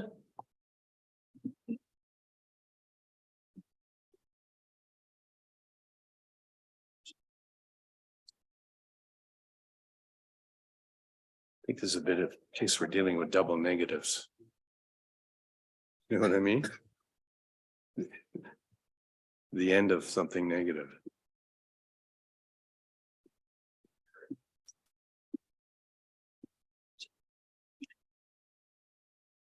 All right, so I can just read this and we will. Appropriate to read this now? Okay. The revised motion is as follows. Moved by Councillor Roberts. Seconded by Councillor McIntyre. Be it resolved that the proposed draft dark sky bylaw motion be as amended as follows with the following amendments. One, addition under section 4.4 of the bylaw to include a notwithstanding clause for a full compliance date as of June 1st, 2027. So That's just the amendment. that's the amendment. So we gotta pass the first one first. All right, so yeah, So as amended, which one do I pass? this one. This one. All right. All those in favor? All right, so all right, we have revised, This is the original. we have revised the bylaw, the proposed amendment, or proposed resolution to include a clause of what we just agreed to. So the first one said, be it resolved that the bylaw be approved, the staff report be approved. The second one says, be it resolved that the motion be amended as follows with the following amendments. So it seems, as I read this, you got to do this one and this. Your final one. So you're just dealing with the amendment to make sure everybody's okay. with Sorry, it. I'm confused. We haven't voted on this one. No, you don't. We don't So, vote on it. okay. Perhaps the clerks can. So we've read a resolution in the meeting. Resolving that the proposed dark sky bylaw 2023-009 as attached as appendix 2 to the staff report be approved. Committee has deliberated and determined that they would like to amend that resolution, but as has been read by the chair, that the proposed dark sky bylaw motion be amended to as follows: the addition under section 4.4 to include a notwithstanding clause for the full compliance date of June 1st, 2027. So you read the first resolution is not passed because it's not correct. You've chosen to amend it, and so what gets passed is the amended resolution. They're shown in combination in the minutes. Is that anyway. clear to everybody then? Councilor Nishikawa? I just wanted to hear from the clerk because I got the impression that her resolution had to be read It was. in between there. So exactly what Cheryl said is correct. So right now it's the amendment that's on the floor. So if everybody is happy with the amendment, so it's really just confirming that we have consensus and that we have a passed resolution on what you've kind of done a straw poll on. If everybody's happy with that, then you have the final main motion as amended, including everything for you to vote on in its entirety. Okay, and so more importantly, there wasn't a need for 2/3 of a vote. Not for an amendment, no. Oh, shall I read one more time then? No? All those in favor? 1, 2, 3, 4. Please count 5. 1, 2, 3, 4, 5, 6. Okay. All right. That's good. And So then that- we read that one. Pardon? Doesn't matter. So that's carried. Oh. Anyway. So then just read this one again. And we have to read this one again, I'm being told. I just read this one. No, I just read this one. Read it anyway. But this is what, Everybody happy with it implemented? Everybody happy with it? but we just voted on that. We just voted. I just signed it as carried. All right. Folks. I think it's lunchtime. We have 2 items left, which is under new business. We're bringing in a discussion about the short-term rental bylaw that has been requested. And then we have some general information, but I think this short-term bylaw could take some discussion time. And I think we should take lunch rather than try to push through. Is everybody fine with that? Okay. 20 after 1, we will return.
Welcome back, everybody, from our lunch break this beautiful afternoon in Muskoka. We have one item left on the agenda, and that is it was brought through the supplementary agenda, and it has to do with further discussions related to short-term rentals. And I would ask, I think, Councillor Kent to start this discussion off, as I believe she was one of the people interested in bringing this forward again.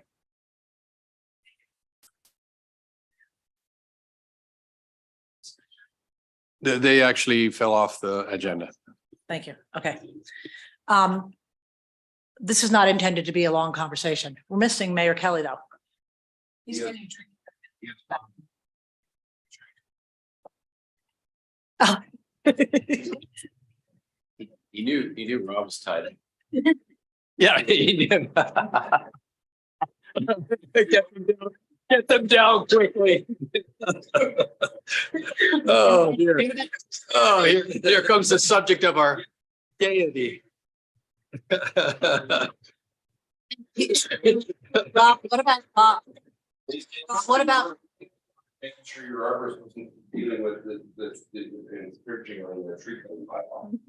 And they assumed that you did this because he's sitting here. So we need to have. Right forward, left, back in it, back. Well, let's go. We are live, folks, so I know. Human being. We are, yeah. Okay. Well, All right, so it's the only on the agenda on the afternoon, then I will make it short and sweet. yeah, Should so be short and sweet. Yeah. Nothing controversial. I didn't make you. That was the chair's decision. Anyway, I guess I'd preface that there's some thought done and a bunch of communication, a few of us after the meeting last month on short-term rentals. And I support everything that's being done on short-term rentals. I thought the discussion at the meeting was productive. The only thing that bothered me, I felt the focus of the meeting was very specific to agreeing on what information we would survey the public on. And that was fine. But I expected it to be a more general discussion of STRs in general. That being said, I think it's good that we're doing the survey. I think I just want it to be a comprehensive survey. And but I do feel we're running a bit ahead of where the proper data information on this, the proper data isn't available right now to support the decision-making. That doesn't mean I don't support short-term rentals. I just think we've jumped out. But our time is in our favor here in that no matter what we do, I don't believe we'd be licensing until spring next year or winter. So you got the summer to do some work. 3 issues, and I would just say, this sounds like me and that I'm very data-driven. I think decision-making to the extent possible, you have to have strategic input, but you also have the data to support the strategic input. I think that helps whenever you can. Otherwise, you're operating in a bit of a void. There's 3 issues that I wanted to address that came up, and most of them are really for clarity.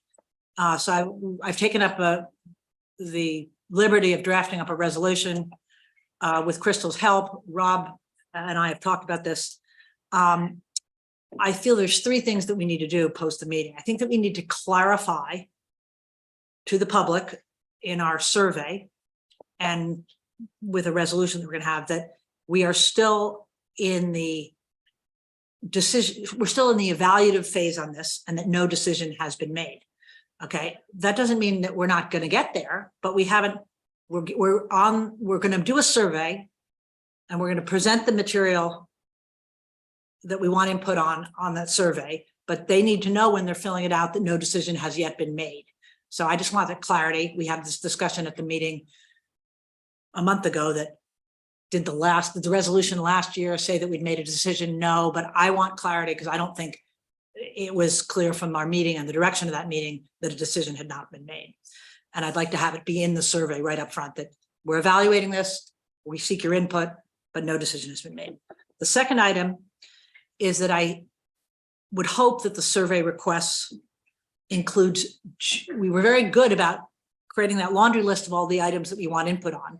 But I think more importantly, we need input on the respondents' general view of STRs. Are they an owner? Are they an STR? Are they a neighbor? And what is your interaction with the STRs in a very general sense? So I want people to give us that input in the survey.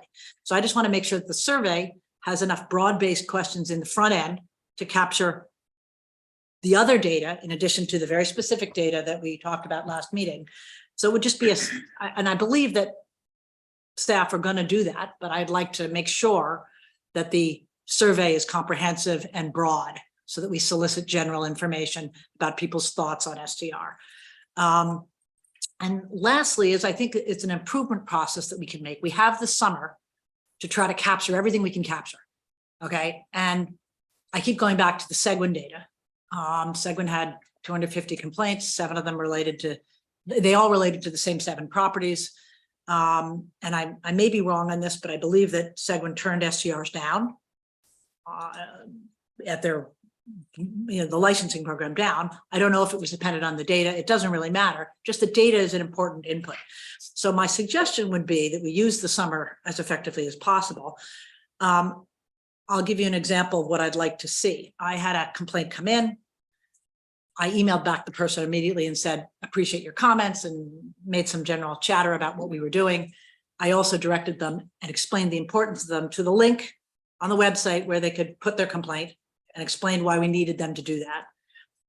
I have no idea if that person then went and did that, but I asked them to. So I think that's number one, because I think everybody, all of us who get complaints by email need to make sure that we send those people back to the link and direct them to where they need to go.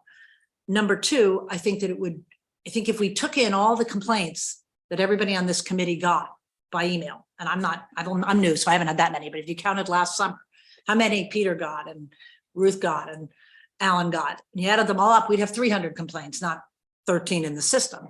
So I'd like to find a way to have everybody send their emails to the complaint email, not your response, and to a coordinating person on David's staff or whoever staff it is, who will keep a record of the number of complaints we got and who they're from, and if there's any information on the property, so that we have that database. Because to just say, well, we only have 13 complaints because people don't like the system, I get that.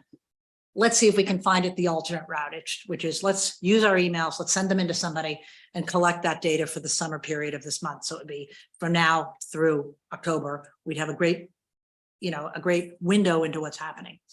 So I am calling for sort of a new organizing email system over the next 3 months. It's not a lot of work. It's really just collating the emails that come in. No action is required apart from putting it into the database or an Excel spreadsheet that says who it's from and what the subject is and what the property is if there happens to be a property in there. So that's all I'm suggesting is I'd like to step back, and I'm not suggesting I'm just making sure the survey is comprehensive and broad, that we make it very clear that we're still in the exploratory phase, although rapidly accelerating exploratory phase. And number 3, that we collect the best data we can over the 3 months or 4 months that we have. So that's that is really my input. I don't know if Councillor Zavitz or Rob would like to supplement my comments at all. And I think also Gord Roberts has some thoughts as well. So let me suggest this as a process. I might read the resolution now so that we know specifically what wording that is being proposed. No, maybe I can't because I need 2/3 agreement. Bring it forward, do we? It's not a very complicated, it's just asking staff to do a few more little things. To put it on the table. Put it on the table. You can put it on the screen. Sorry. Councillor Mazin. Right, I'm just being quite mindful that there's people on camera who can't hear when we don't have our mics on. So when we're having a conversation. Oh, I So see. Okay. I think that was a nice introduction by Councillor Mayor Kelly. Kent. Yep, sorry. I'm sorry. And I would like to hear if staff have any comments first and then to All right. hear from others. Thank you. Mayor Kelly. I would like, thank you, and through you and to you. I honestly think if there's any likelihood of me supporting this resolution, it's only after we have a discussion. And, Very well. so I think that would be beneficial. and also have some questions because I'm not 100% clear on what we're being asked. Well, I'm just not sure we can read the resolution unless we have a 2/3 majority allowing to bring us. That was my question to count. Yes, Councillor Mazin. Well, I specifically asked so to hear from staff in advance of even doing this, because I think right now something's been walked on. Yeah. Walked on or opened up for conversation. And I think it's important that staff has at least a response Fair enough. for the rest of us to hear, and then we can maybe discuss the next steps.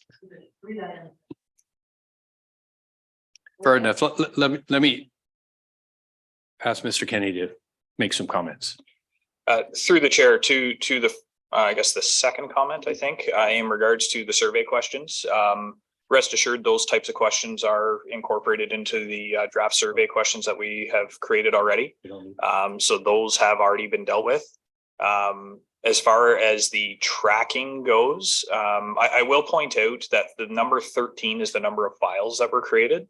Doesn't necessarily mean that it was the number of complaints that we received. We've had a couple times where there's been 2 or 3 complainants, but it's just one file that's created. So, you know, you can extrapolate that as you wish. But still, it's not a lot. So as far as getting counselor emails and whatnot, what I find in that situation is usually, and to your question, no, we did not receive any. At least I don't recall any type of short-term rental style complaint that was forwarded to us. So in that respect, that's usually what we get. Is usually people will contact counselors to file reports and concerns and complaints. And then when counselors are doing the correct thing and as you did with the forwarding them to the report of concern, I find that's where it gets lost. They don't feel comfortable doing that. I think there is, and admittedly, you know, it's another educational thing, but Privacy Act for municipalities is quite strict. So rest assured, when people are making complaints and concerns, that their information is not released to the people that they're complaining about. But a lot of people don't know that. And that's what we try to explain to a lot of people if they do call and they're very wary of making complaints is, you know, trying to reassure them that no, your information is not going to be released. The only caveat to that is if we do end up going all the way to a court case and go all the way to trial, they may be subject to come in to testify. Does that happen very often? No, it doesn't. But there is a possibility of that. And that usually is where it turns off a lot of people from making an official complaint. Yep. So Your mic. I get, the only question I'm adding is if Peter gets 10 emails and they're related to short-term rentals, after he deals with it and wherever formation he wants to deal with it, it gets sent to somebody on your staff or David's staff, and we catalog that as a complaint, because I'm making the assumption that in 90% of the cases, they don't, even though we've sent them the link, use it. And that's what I want to do, is keep track, because I think we way understate the amount of complaints by only counting ones that are in the database. And if we count the 10 that each of us get, we get 100 here before you even start. And I'm just trying to make sure we capture the essence of the problem, even if it's just numbers. And that's all I'm asking you to do, is to try to find a way to capture the data without a lot of work. Us each forward them to one point person, and off you make a list of them. Through the chair, just to, I think in that sense, we may get a little bit of confusion from the public, where they may feel that if they now put a complaint in regarding a short-term rental to a counselor, that automatically that bylaw is going to actually deal with it. And the way our policy is written is that would essentially be an anonymous complaint, and we would not be able to accept that. So people have to contact bylaw directly to make a complaint. I don't want to go down the road of allowing people to make complaints towards counselors and then them just simply forwarding them to us. You don't like it. Oh, I don't want to. I want to know how many people are complaining. All right. So, sorry. Comments? Ruth, Councillor Nishikawa, she had her hand up already. I actually do like the essence of what Sally is trying to bring forward. And I find value of at least collecting how many people are concerned. Just the concerns. And quite frankly, I've done this before. I just send everything to David. If he wants to shuffle it off, that's what he gets the big bucks for, right? You know, I'm just saying, like, that's the easy thing to do. We don't dictate how David runs his department. And so if you want to get a message, you know, I would suggest that way. I don't try to take on all the emails that I get, Right. and I often shuffle them off to somebody else that is, that's not to say that I've told the property owner, we're going to take care of this because I've shuffled it off. It's still, we're still encouraging them to do the complaint in the proper way. But again, I just want others to know that this is going on in my little world. Why won't David? Just saying. But Ruth, I don't think you're not suggesting that they do anything. I'm not suggesting that David does anything with the emails that we forward. It's only a record keeping. How many did we get? Exactly. That's all I'm trying to and find out. that's what I didn't. Through the I chair, didn't hear please. that clarification. Sorry. Through the chair, please. Mr. Pink. Thank you, through you. I think, as Rob pointed out with the first request, those survey questions and many more are intended to be included. I don't know if we need to encapsulate it in a resolution, but happy to do so if committee wishes. In regards to the second request, again, staff can certainly try to do track inquiries and complaints that come in on short-term rentals over the summer. I think that wouldn't be too difficult. I think, as we cautioned last month, though, sometimes it can be challenging because we're not always aware it's emanating from a short-term rental. But if staff is aware, I think we can try to document that. If councillors wish to forward on their inquiries or phone calls to staff, we're happy to catalog that with our own information and report back when the matter comes. I don't think that's an issue. I would just caution a little bit, and please don't take it the wrong way. I think data is very important to inform decision-making, and it's important to collect, but I think I'm also a little hesitant or caution against making, important decisions just based on pure numbers or a poll or a survey. It's not the way I like to plan. I think you need to look at the significance of the issue, really, and the importance of it. Like, take, for example, a planning public meeting. I don't necessarily count how many neighbors are opposed. I look at the substance of their objections and whether they, are valid, need to be addressed, etc. And I like in short-term rentals, again, I wouldn't want to make a decision because 13 people complained this summer or 82 or 102. I would look at the issue, and an example, we just talked at length about the dark sky bylaw. There's probably many people in your community that perhaps think lighting is not a concern. But then all of a sudden you have a neighbor who turns on 200 lights and it becomes a significant issue for that property owner. And I would liken short-term rentals very similarly to that. If you're lucky enough not to be near a number of operators, you may think this is not an issue. You have one or two in your neighborhood and this disrupts your quality of life. And I think that's the purposes of the bylaws, is to protect our environment and the character of our community. So I'd rather base the decision on the significance of short-term rentals, the extent we have and the impact they're having on your community, rather than purely the numbers. Rob will come back to you at the end of this year. But again, don't get me wrong, we're happy to collect the stats. I'm not going to vouch for their complete accuracy if we're relying on councillors on their own to submit as they wish. But we will certainly, staff can do a good job of trying to track the inquiries that we receive and the complaints we receive, if we know that they're related, if that helps your decision making. CEO Hammond, and then I think we'll go to Councillor Burry, Councillor Zavitz, and Councillor Roberts. So Councillor Zavitz, Councillor Roberts. Did you have your hand up, Mayor? Oh, sorry. Yeah.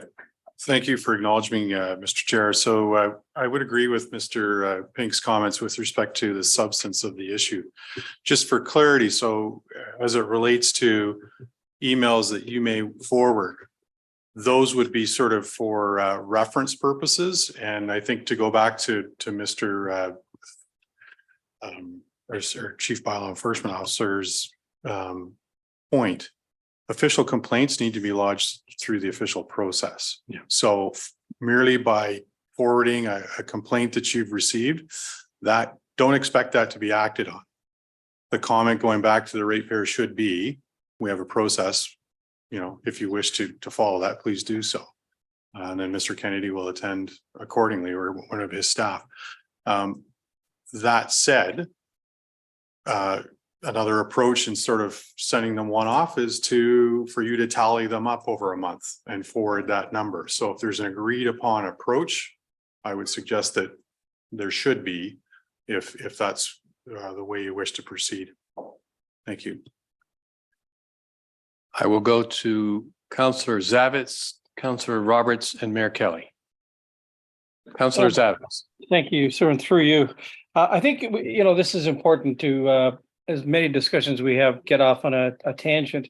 I think this is a more general point, and one that I was definitely pleased to second the motion for, which is really, I think it, as Councillor Kent touched on it so briefly at the very beginning, timing. You know, David made the good point. You know, the gathering of information to make intelligent decisions. This is the essence of this motion. To buy some time, to take some time this summer and fall, and get that report, get the report to the right people, get the right information. It does seem like it was speeding along on a pretty fast track. And, you know, I think that what we are suggesting here, and I guess you should read the motion if we could, or vote it down, one of the two, is to understand what the ask really is. I don't think this is for counselors to drop 2,800 emails into the staff. It's not. It's more to the point of collection of data. And then let's make this decision in the fall, for example, when we have a much more fulsome set of criteria of which to establish go, no go, and or how. Thank you. Thank you. Councillor Roberts. Thank you, Chair, and through you. Yes, I think that anyone that complains must fill out the infraction sheet. That's the official way to do it. We have to encourage them. A matter of fact, in Ward B, what I have done, I've already reached out. We're very fortunate in Ward B to have a very well organized Small Lakes Coalition. So I've already reached out to them to speak to their board of directors for them to get in their emails the importance of filling out the bylaw infraction sheets, and also to bring them up to speed on short-term rentals and manage their expectations. I do support that maybe we should keep a log of all those and then maybe channel them back to Councillor Kent. Then she could send it off to staff. For the last 5 years, anytime there was a survey, I always asked for the actual survey comments, and I have been provided, because I do go read through them, and you might get 250, and most of them say nothing. I'm against it. I just don't do this. But there are when you can mine out the salient points of what the concerns are, if you read each one of them, and it's not who's the loudest voice or who fills the room, it's what they say. So I think that's important. So I'm supportive of doing data gathering as much as we can, because this will be the summer of data gathering, because we're going to have make a hard decision in the late fall. Thank you. Mayor Kelly. Thank you, and through you. Director Pink actually got a lot of what I wanted to talk about, but really I wanted to start with some questions, because quite honestly, I don't understand. I just don't understand why we're having this conversation. I understand the use of data. What I don't understand is what you're going to do with the data. Is there a right number of complaints that would prompt us into action? Would we have to dig into the complaints? My intention, my goal, frankly, my participation in this whole arena wasn't to be a poll taker. It was to represent the interests of a public that I have hopefully gotten to know well enough to represent them. And this is an issue that's been around a long time. If I'm not mistaken, it was 2016, the first draft, somewhere there about 17, somewhere in that region. I'm not sure why it wasn't run forward. I wasn't around to make that decision. It was picked up and brushed off a year ago, August, I believe the 22nd of last year, if I'm not mistaken. We instructed staff to bring it forward. It's ready now. We've got to move this thing forward. We reviewed it in, I thought, pretty incredible detail in a special meeting held to do it maybe 3 weeks ago or 4 weeks ago. So now we're back to gathering data. I guess the other issue is I may be wrong, but I thought we had made the decision to move forward with the draft, which necessarily is going to entail public consultation. It's going to involve a long process before we start doing anything with it. I am happy if anyone needs data to gather the data. I suppose curiosity would drive me to look at it, but it can't possibly be determinative about how I feel about this subject. I hear about it. We hear about it all the time. I've lived with it myself. You don't have to read very far into anywhere. Newspapers, Wall Street Journal did an exhaustive study of how this was undermining traditional recreational activity in the United States. This is not unique to Muskoka. We just, frankly, are one of the last to the table. One of the issues that clearly will come out in any poll and in any consultation we do with Mr. Kennedy will be, and legitimately, I don't know if it's a long-term, short-term rental, if it's just a rowdy guest. We don't have the luxury of asking when they're screaming across the bay at us or setting off fireworks. We may never really know. So the data, in fact, will be suspiciously useful to us, of dubious utility. And I'm also going to address, you mentioned one where you got a call on Saturday. If I'm not mistaken, it was the one I would referred up. I heard from another counselor that he got a phone call from that same person, and he managed to resolve it in a matter of minutes with a quick phone call. Great is for sure, but that's not really how we want it resolved. We want it resolved through proper channels, which means knowing who among us is operating a short-term rental and knowing who among us might have guests. And I hope knowing who of those people, who to contact to get it fixed that doesn't involve tying up resources and costing the rest of the community that does comply the cost of underwriting the compliance effort. That should be some other, somebody else's expense. So I think if you wish the data and we can find it easily, great. I have no clue what that's going to tell us that will change minds. I hope that it isn't, that we're not here to gauge this got 13 complaints, that got 9, we're going to go there, because we got a lot of other bylaws and enhancements to consider over the near future, and not enough time to poll everybody every time we have a question. So that's my biggest concern. We need to lead, not follow the polls. If enough of us actually believe it isn't a problem, it won't get passed. If we hear back from the constituents who are paying taxes that it's not a problem, it won't get passed. At this point in time, I think we need to double our efforts to get it done, because I don't think the window of 14 months is going to be enough time to get it where we need it for next summer. So I don't want to put a halt on anything. Councillor Kent. Peter, I appreciate your comments, and I don't think we disagree. As I said right up front, I don't know 100% yet if I'm fully supportive or 90% supportive, but I don't think there's anything wrong with licensing short-term rentals. All I said is let's use the summer to collect as much data as possible to supplement the information we get from the survey. Make sure that the survey information is broad enough so that we can use it rather than just ticking off the little things that you want in your licensing agreement, to get the general feel from the community. And then number 3, I just like clarity in the survey that everybody understands this is still exploratory and a decision hasn't been made. Okay, because I think the community deserves to know the framework in which they're filling out the survey. It's exploratory. We want to hear your feedback. We're going to go through that. I fully support you. This data is not going to make a one-way decision or the other, but it may turn out that you get a lot of complaints that are all related to 1 or 2 properties. That's helpful information. I think it's helpful and it's easy. What I'm asking for is, I'm not asking for any action from any of David Pink or staff, except for to collate the number, the name, if there is any, and a property that's listed in the email. If there's nothing there, you just say not available, not available. So we have a list of how many people, so we have a little bit more representation of how big the issue is, because I'm sure it's going to be huge. We're each going to get at least 10 complaints this summer without even blinking. And I'm not in any way disagreeing with you, Peter, but I did think that, I know because I spoke to a bunch of people, we had at least 6 of us at that meeting last week that felt that we didn't have a broad discussion. It was a very focused discussion on what was going to be in the survey rather than a discussion of short-term rentals. And I realize I'm new and there may have been a meeting last year, but we all thought going into that meeting, it was going to be a general discussion, not a very specific discussion.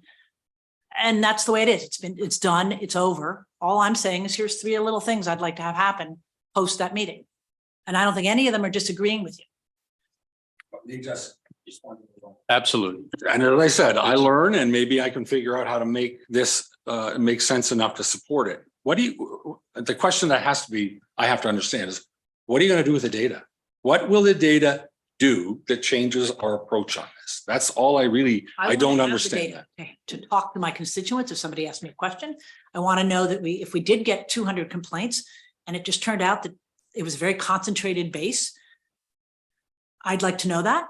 It may turn out the data is not valuable, but we might as well collect it because it's easy to collect. And that's our job, is to analyze the situation, both strategically and practically, as well as financially, which we've, asked for. That's in the minutes that we want a financial plan. So I don't see any reason why wouldn't you collect the data? So easy to do.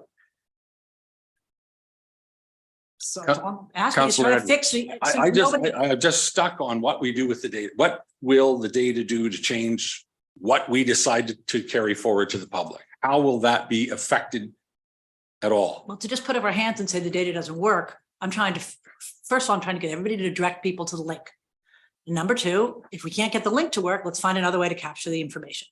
If it turns out that we get bad data, then I wasted. I'm not talking about bad data. What if you got the perfect data? What would it tell you that would influence? It's going to say, wow, look at the number of complaints we got. Okay. Or this complaint system's not working, or we're not capturing it for some reason. Okay. I just want to know what the information is. I think that's a respectful piece of, data that we should provide to our constituents if we have it. Councillor Edwards. Thank you. Through the chair, just a couple of comments and that on this. First of all, are we asking on the survey if you've had any neighbors that have short-term rentals that have caused a problem? This is one thing. Secondly, what's going to happen is the people doing short-term rentals, and we have people handle them, they're going to be asking the short-term rental people to say what we want to say to try and offset it. So you're not going to get a proper thing. The reason people aren't complaining anymore is this has been going on since 2010. Ever since I sat on council, we've had 40, 50 people here screaming at us to get it licensed, and that they've just given up because we're not doing anything. And that it's quite simple. Right. And I'm not saying we're not going to not. If you read Municipal World, Niagara on the lake, what is it, 1,280 some odd rentals in there? It's killing the whole community. And this is why we've got to license it. Not only about the complaints. What happens if they're putting 20 and 30 people in and using a septic tank that's not designed for that? I understand. There's all of this. If you don't license it, you can't control it. It's simple. So we either license it or we don't. Councillor Mazin and then Councillor Roberts. I think it would be helpful for us to just regroup and understand what the next steps and process are in the public engagement as short-term rentals. So I was going to ask staff to explain their approach with the survey and the open public meeting and how they envision that happening and how our role as council will be in that to help us gather some of this insight. Director Pink, would you like to do that, or you want? Mr. Kennedy, why don't you start with Mr. Kennedy? Through the chair, actually, I was gonna give more or less an update on where we stand in the process. So to Councillor Mazan's point, right now we are formulating the survey questions. I believe we have them finalized now. And we were projected to have that survey released, I think, at some point next week. And that's going to run for, I believe, a month and a half or 2 months. And we are looking to schedule our open house meeting. I am projecting a date around the end of June. And then from that point on, we'll do the review of that data.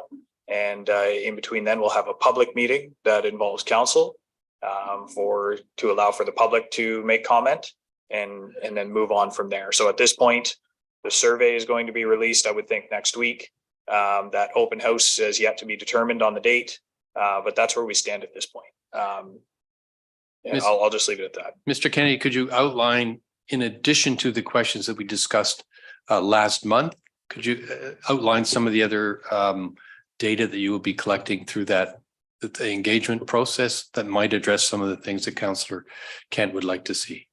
Through the chair, we're asking basically that the basic demographic questions you would most likely see if you did a quick Google search on other municipal short-term rental surveys. We're asking, do you live on the waterfront? What are your concerns?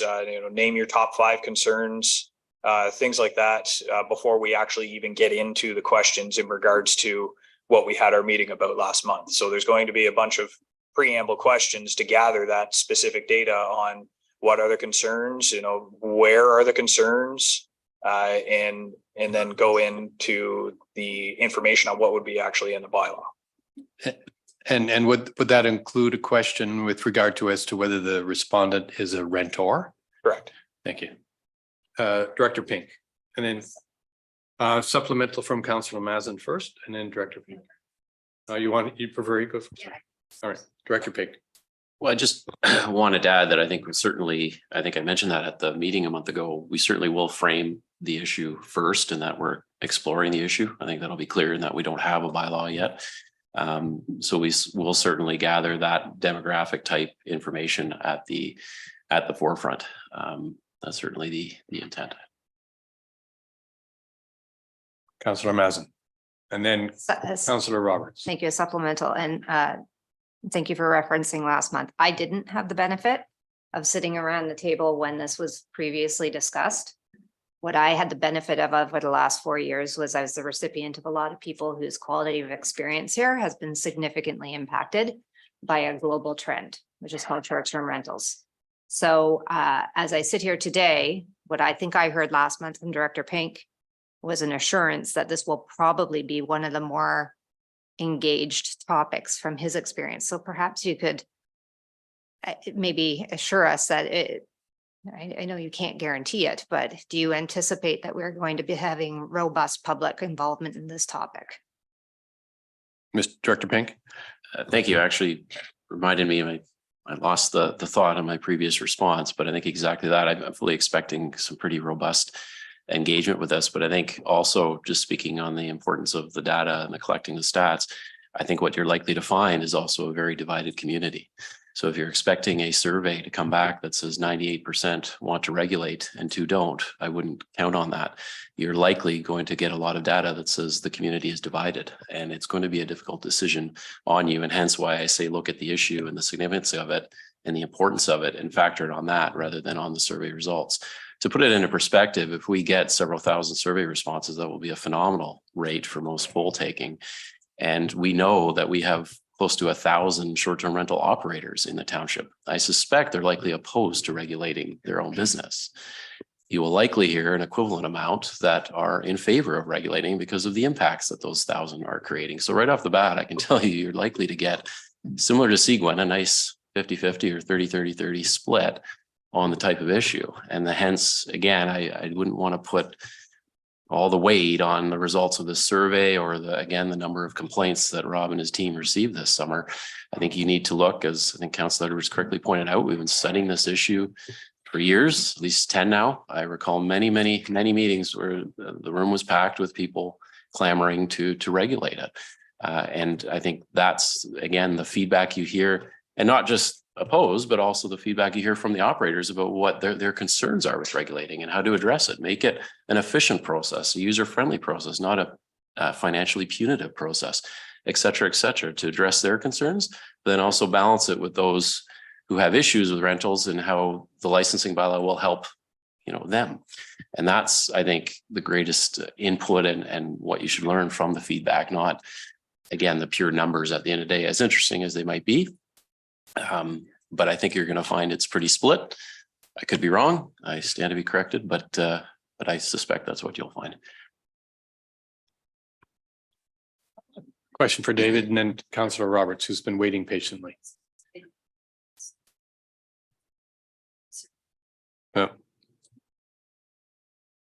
CAO. Thanks, Mr. Chair. I appreciate that. And I think it's important for committee to remember the reason we didn't come forward with a bylaw purposely.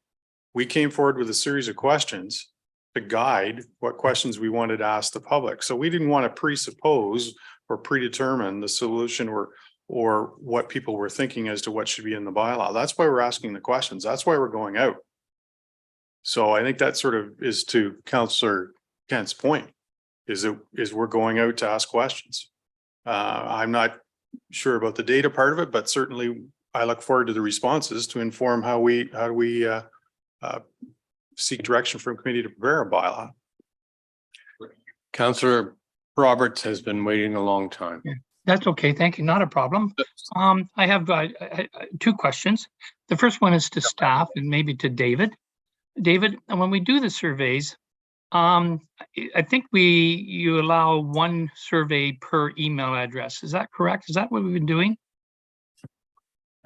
Through the chair, yes, we require registration. Okay.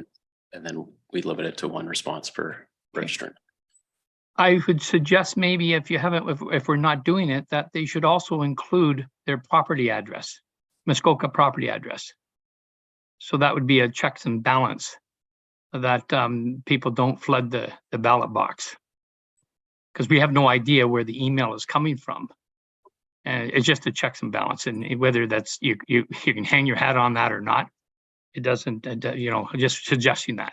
Just want to respond to the question, what will I do with the data when we get it? I won't know until I see the data, because the first time I looked at one was on the cannabis retail stores. And I went through the 200 plus responses, and I could form an opinion once I saw all the responses. So I'm not going to know what I'm going to do with the data till I see it, but it's not going to be the thing that makes up my mind on it, because there's so many other factors. So I think what Councillor Kent's asking for is just a little more date. We're going to ask for a survey. That's a given. We've already had a meeting to say what to form that survey. And Councillor Kent is proposing just a little more clarification of who's responding. I don't know whether that she's asking any more on that, and I'm supportive of a little more data to understand who we're getting the responses from. That's what I wanted to say. Thank you. And did I miss something? No, that's fine. Thank you. Councillor Mazin. Thank you, and through you. And this was just a supplemental to my supplemental. So I apologize and I appreciate your indulgence. I think also I understand now that the public engagement process, I think it's also helpful for us to understand as councillors our touch points in this and our decision points. And so as an example, will we receive the results of the survey and all that data from that, as Councillor Roberts just alluded to, we have historically? My assumption would be yes. So I guess that's point number one. And then point number two in that, with this public open house, would it be in this forum? And then we have all stakeholders who would like to coming and delegating to us, or how is that going to be facilitated? Thank you. Director Pink. Yes, thank you. So the data can certainly be shared. We need to go through it and redact appropriately, but we have shared the actual survey responses before. They're lengthy and voluminous, but we can share that, as well as what we typically do in the returning staff report is summarize the main themes and the main outcomes from that. So we can do that.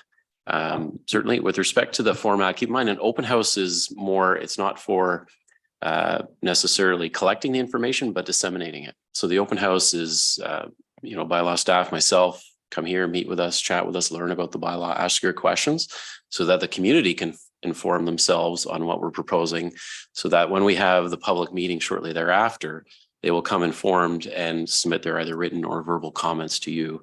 And yes, certainly council would attend that public meeting to listen to those comments should you wish. But the open house is not a public meeting. It shouldn't be a council meeting. It will be more a meet and greet. Back in the day, coffee and donuts. These days, we'll see. Easels around the room and come chat with staff and learn about the bylaw. So it's more disseminating the information than collecting it. And then the public meeting is when you'll get the input. We'll likely allow ample time for written submissions to be received. And then we will come back to you with what we've heard. Again, summarize the themes. We can provide full submissions and then next steps from there. Councillor Kent, then I'm going to try to start the wrap up process on this. I was just going to comment on your timing. I was just wondering, wouldn't it be better to have the meeting with community members in like July when June to me, school isn't even out yet. So people who are, I hate the word seasonal residents, who come up here primarily in the summer, don't even get here till then. And I find they're not engaged in the Muskoka community as much as they are until mid-June. So I was wondering if the date should be just a little bit later in sort of primetime summer rather than early summer, as I see it, before school's out. Public schools don't get out until June 25th. So I would suggest we try to push the date on the meeting and the public meetings until a date when more community members are available.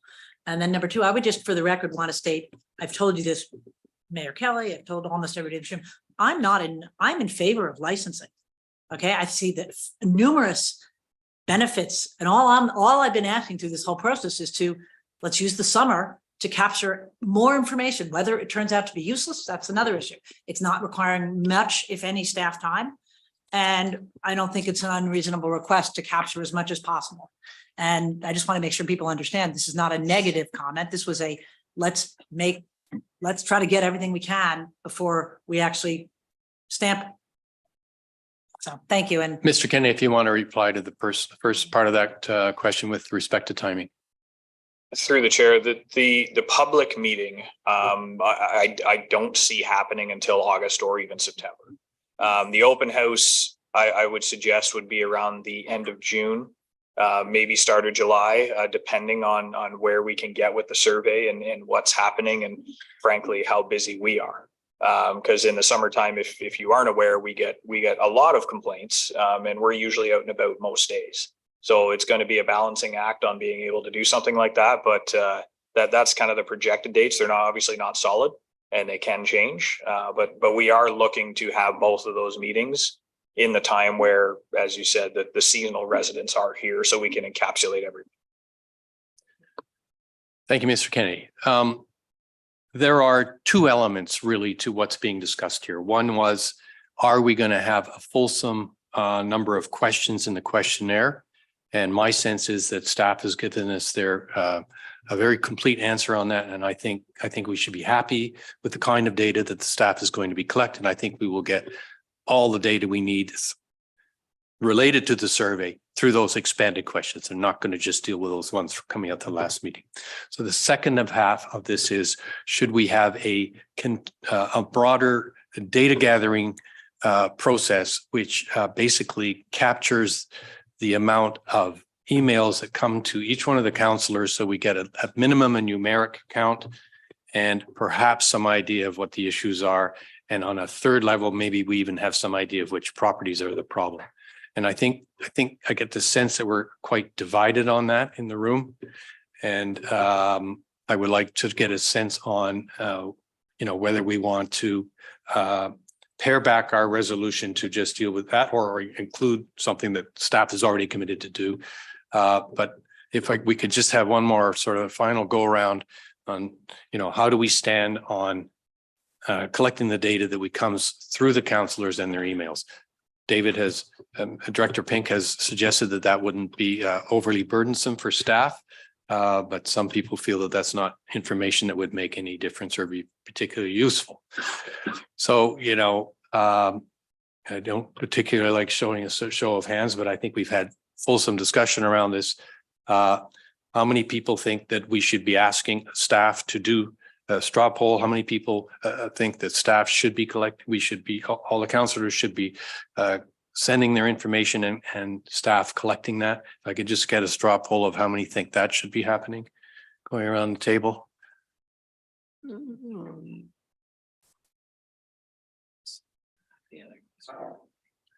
How many people think that we should not be doing that?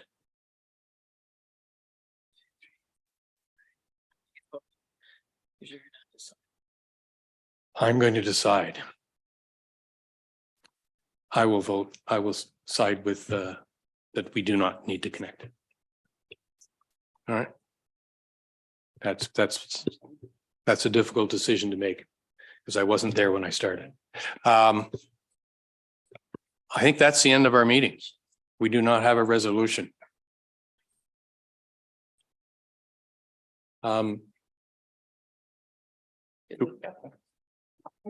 It's a very good discussion. And do we have a resolution to end the meeting?